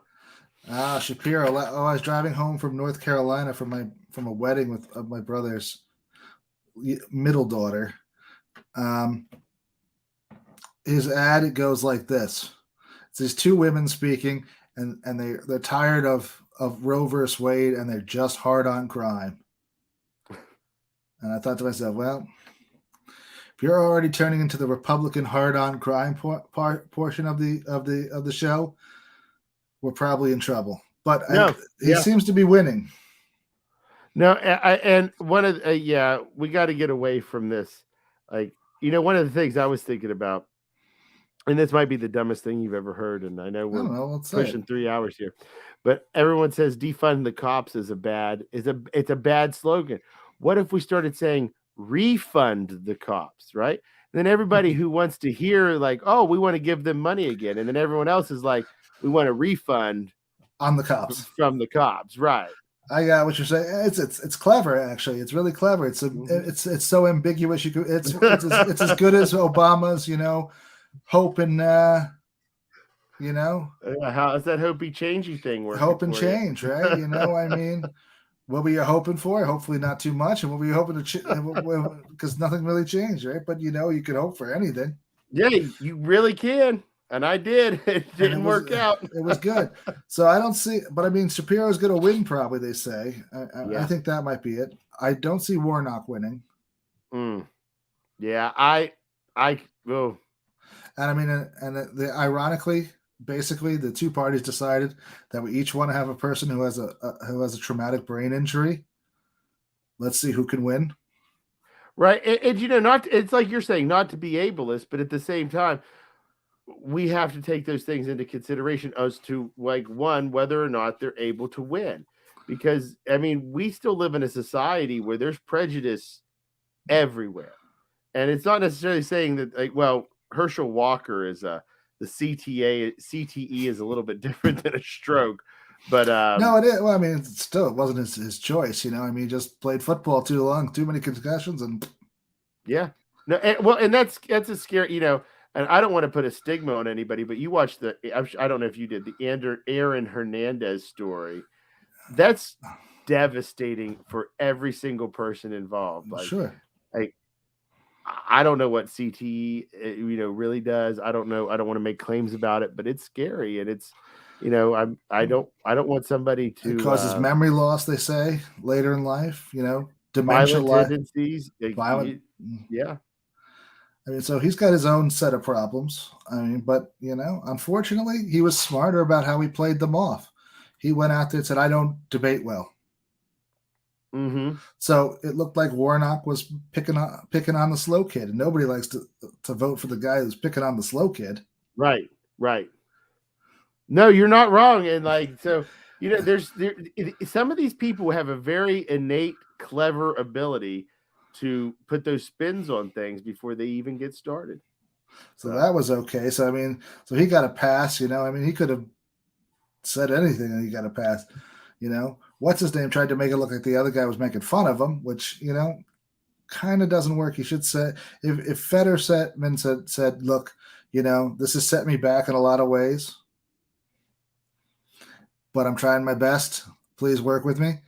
It would have made him look like, it would have made Oz look like, instead he said, Oz is just rubbing it in my face. It didn't really come out quite, as sympathetic. No, exactly. I mean, there's always something to be said about your messaging and how you spin things.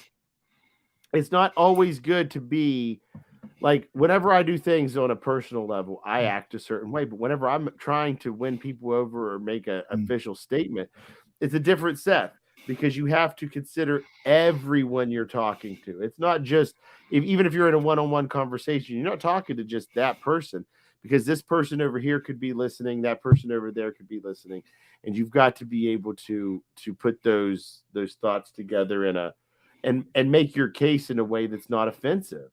No.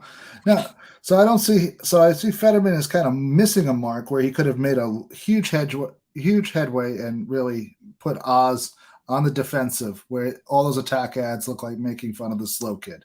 Right. And that would have really helped him. So I don't think he did that, and I don't think that's going to work. Instead, he kind of looks like the guy that needs more recovery time. Yeah. And people are going to say, well, maybe next time they'll say, I'll vote for him next time, and right. There might not be.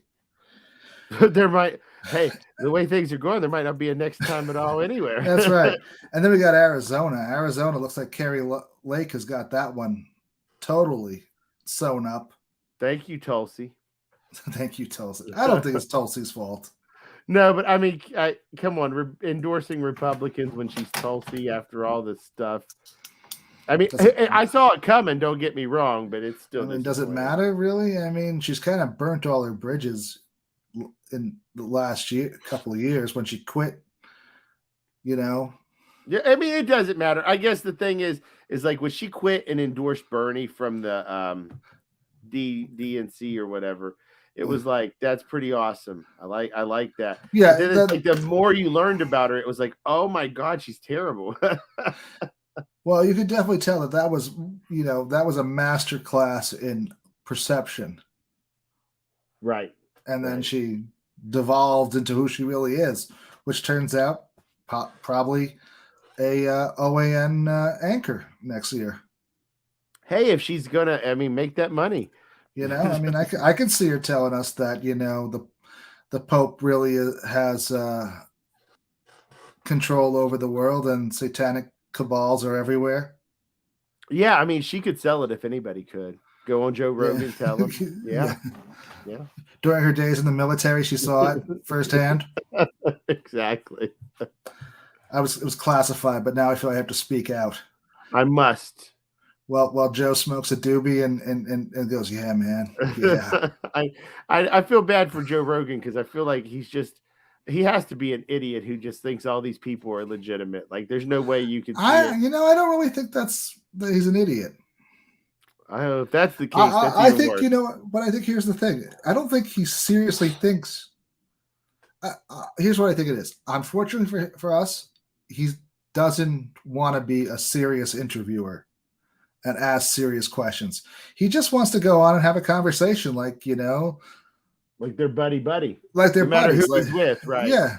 It doesn't matter if it's Lex Friedman or if it's Elon Musk. He wants to just hit a doobie and smoke it up and talk about whatever. I don't like Joe Rogan for a lot of things, but I will almost always tune in if he's got some UFO guy on. Okay, I have a thing for UFOs too. So I'll ignore Joe Rogan for those ones. The UFOs are pretty funny because they just go off. Especially remember when he had David Icke and he started to really go into his lizard people one. And there's always such a range of people just saying, I see these crafts because I'm military. And then they complete different things. And it's fascinating to me because even if there is something there, whatever it is, probably ain't aliens. But it's definitely going to be interesting. So. Well, if it is aliens, they're definitely not letting out any secrets of what to do. If it's aliens, we're in big trouble. They're just laughing. They're like, look, watch this. Exactly. Anal probe them. It's more fun. It's more fun than anything. It's their favorite thing to do. I know that. That's right. We didn't make it up. They asked for it. It's in all their media. It's a lousy thing what Joe Rogan has done to it. Because you can tell the guy doesn't want to be. He doesn't take it as seriously. He doesn't want to be. Like a major reporter. He doesn't want to be. And people are throwing that on him, and just don't throw that on him, and then it's okay. Right. You probably shouldn't get your news from a guy who doesn't want to be a newscaster. No, and there's other people out there doing worse things, to be honest. Sure. So I'm not strong feeling one way or another towards them. Don't really like them, but that's from like years ago, from when I heard him and was like, I saw it's not necessarily the new stuff. Well, let's be honest. Everybody's using him for his audience. Oh yeah. People are tracking him down, trying to get on there to spread whatever it is that they're trying to spread. So yeah, and that's where unfortunately, he has so much power. 100 million viewers or more. Ooh. And he's got more reach than. Well, you just think about the numbers for CNN on a given show. If he's got 100 million viewers, then in a week he does what one CNN show does in a year, practically.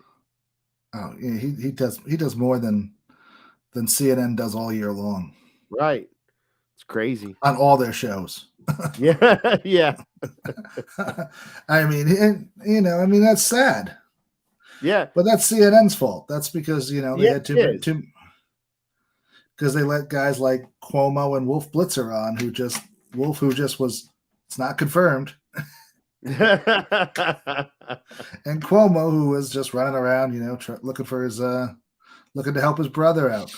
But I think we have come to the end of this one. All right. I enjoyed it. Thank you I so enjoyed much it. for having me. We'll have you on again sometime soon. All right. Just let me know. All right. Good night, everyone. All right. And thank you. You're welcome. Bye.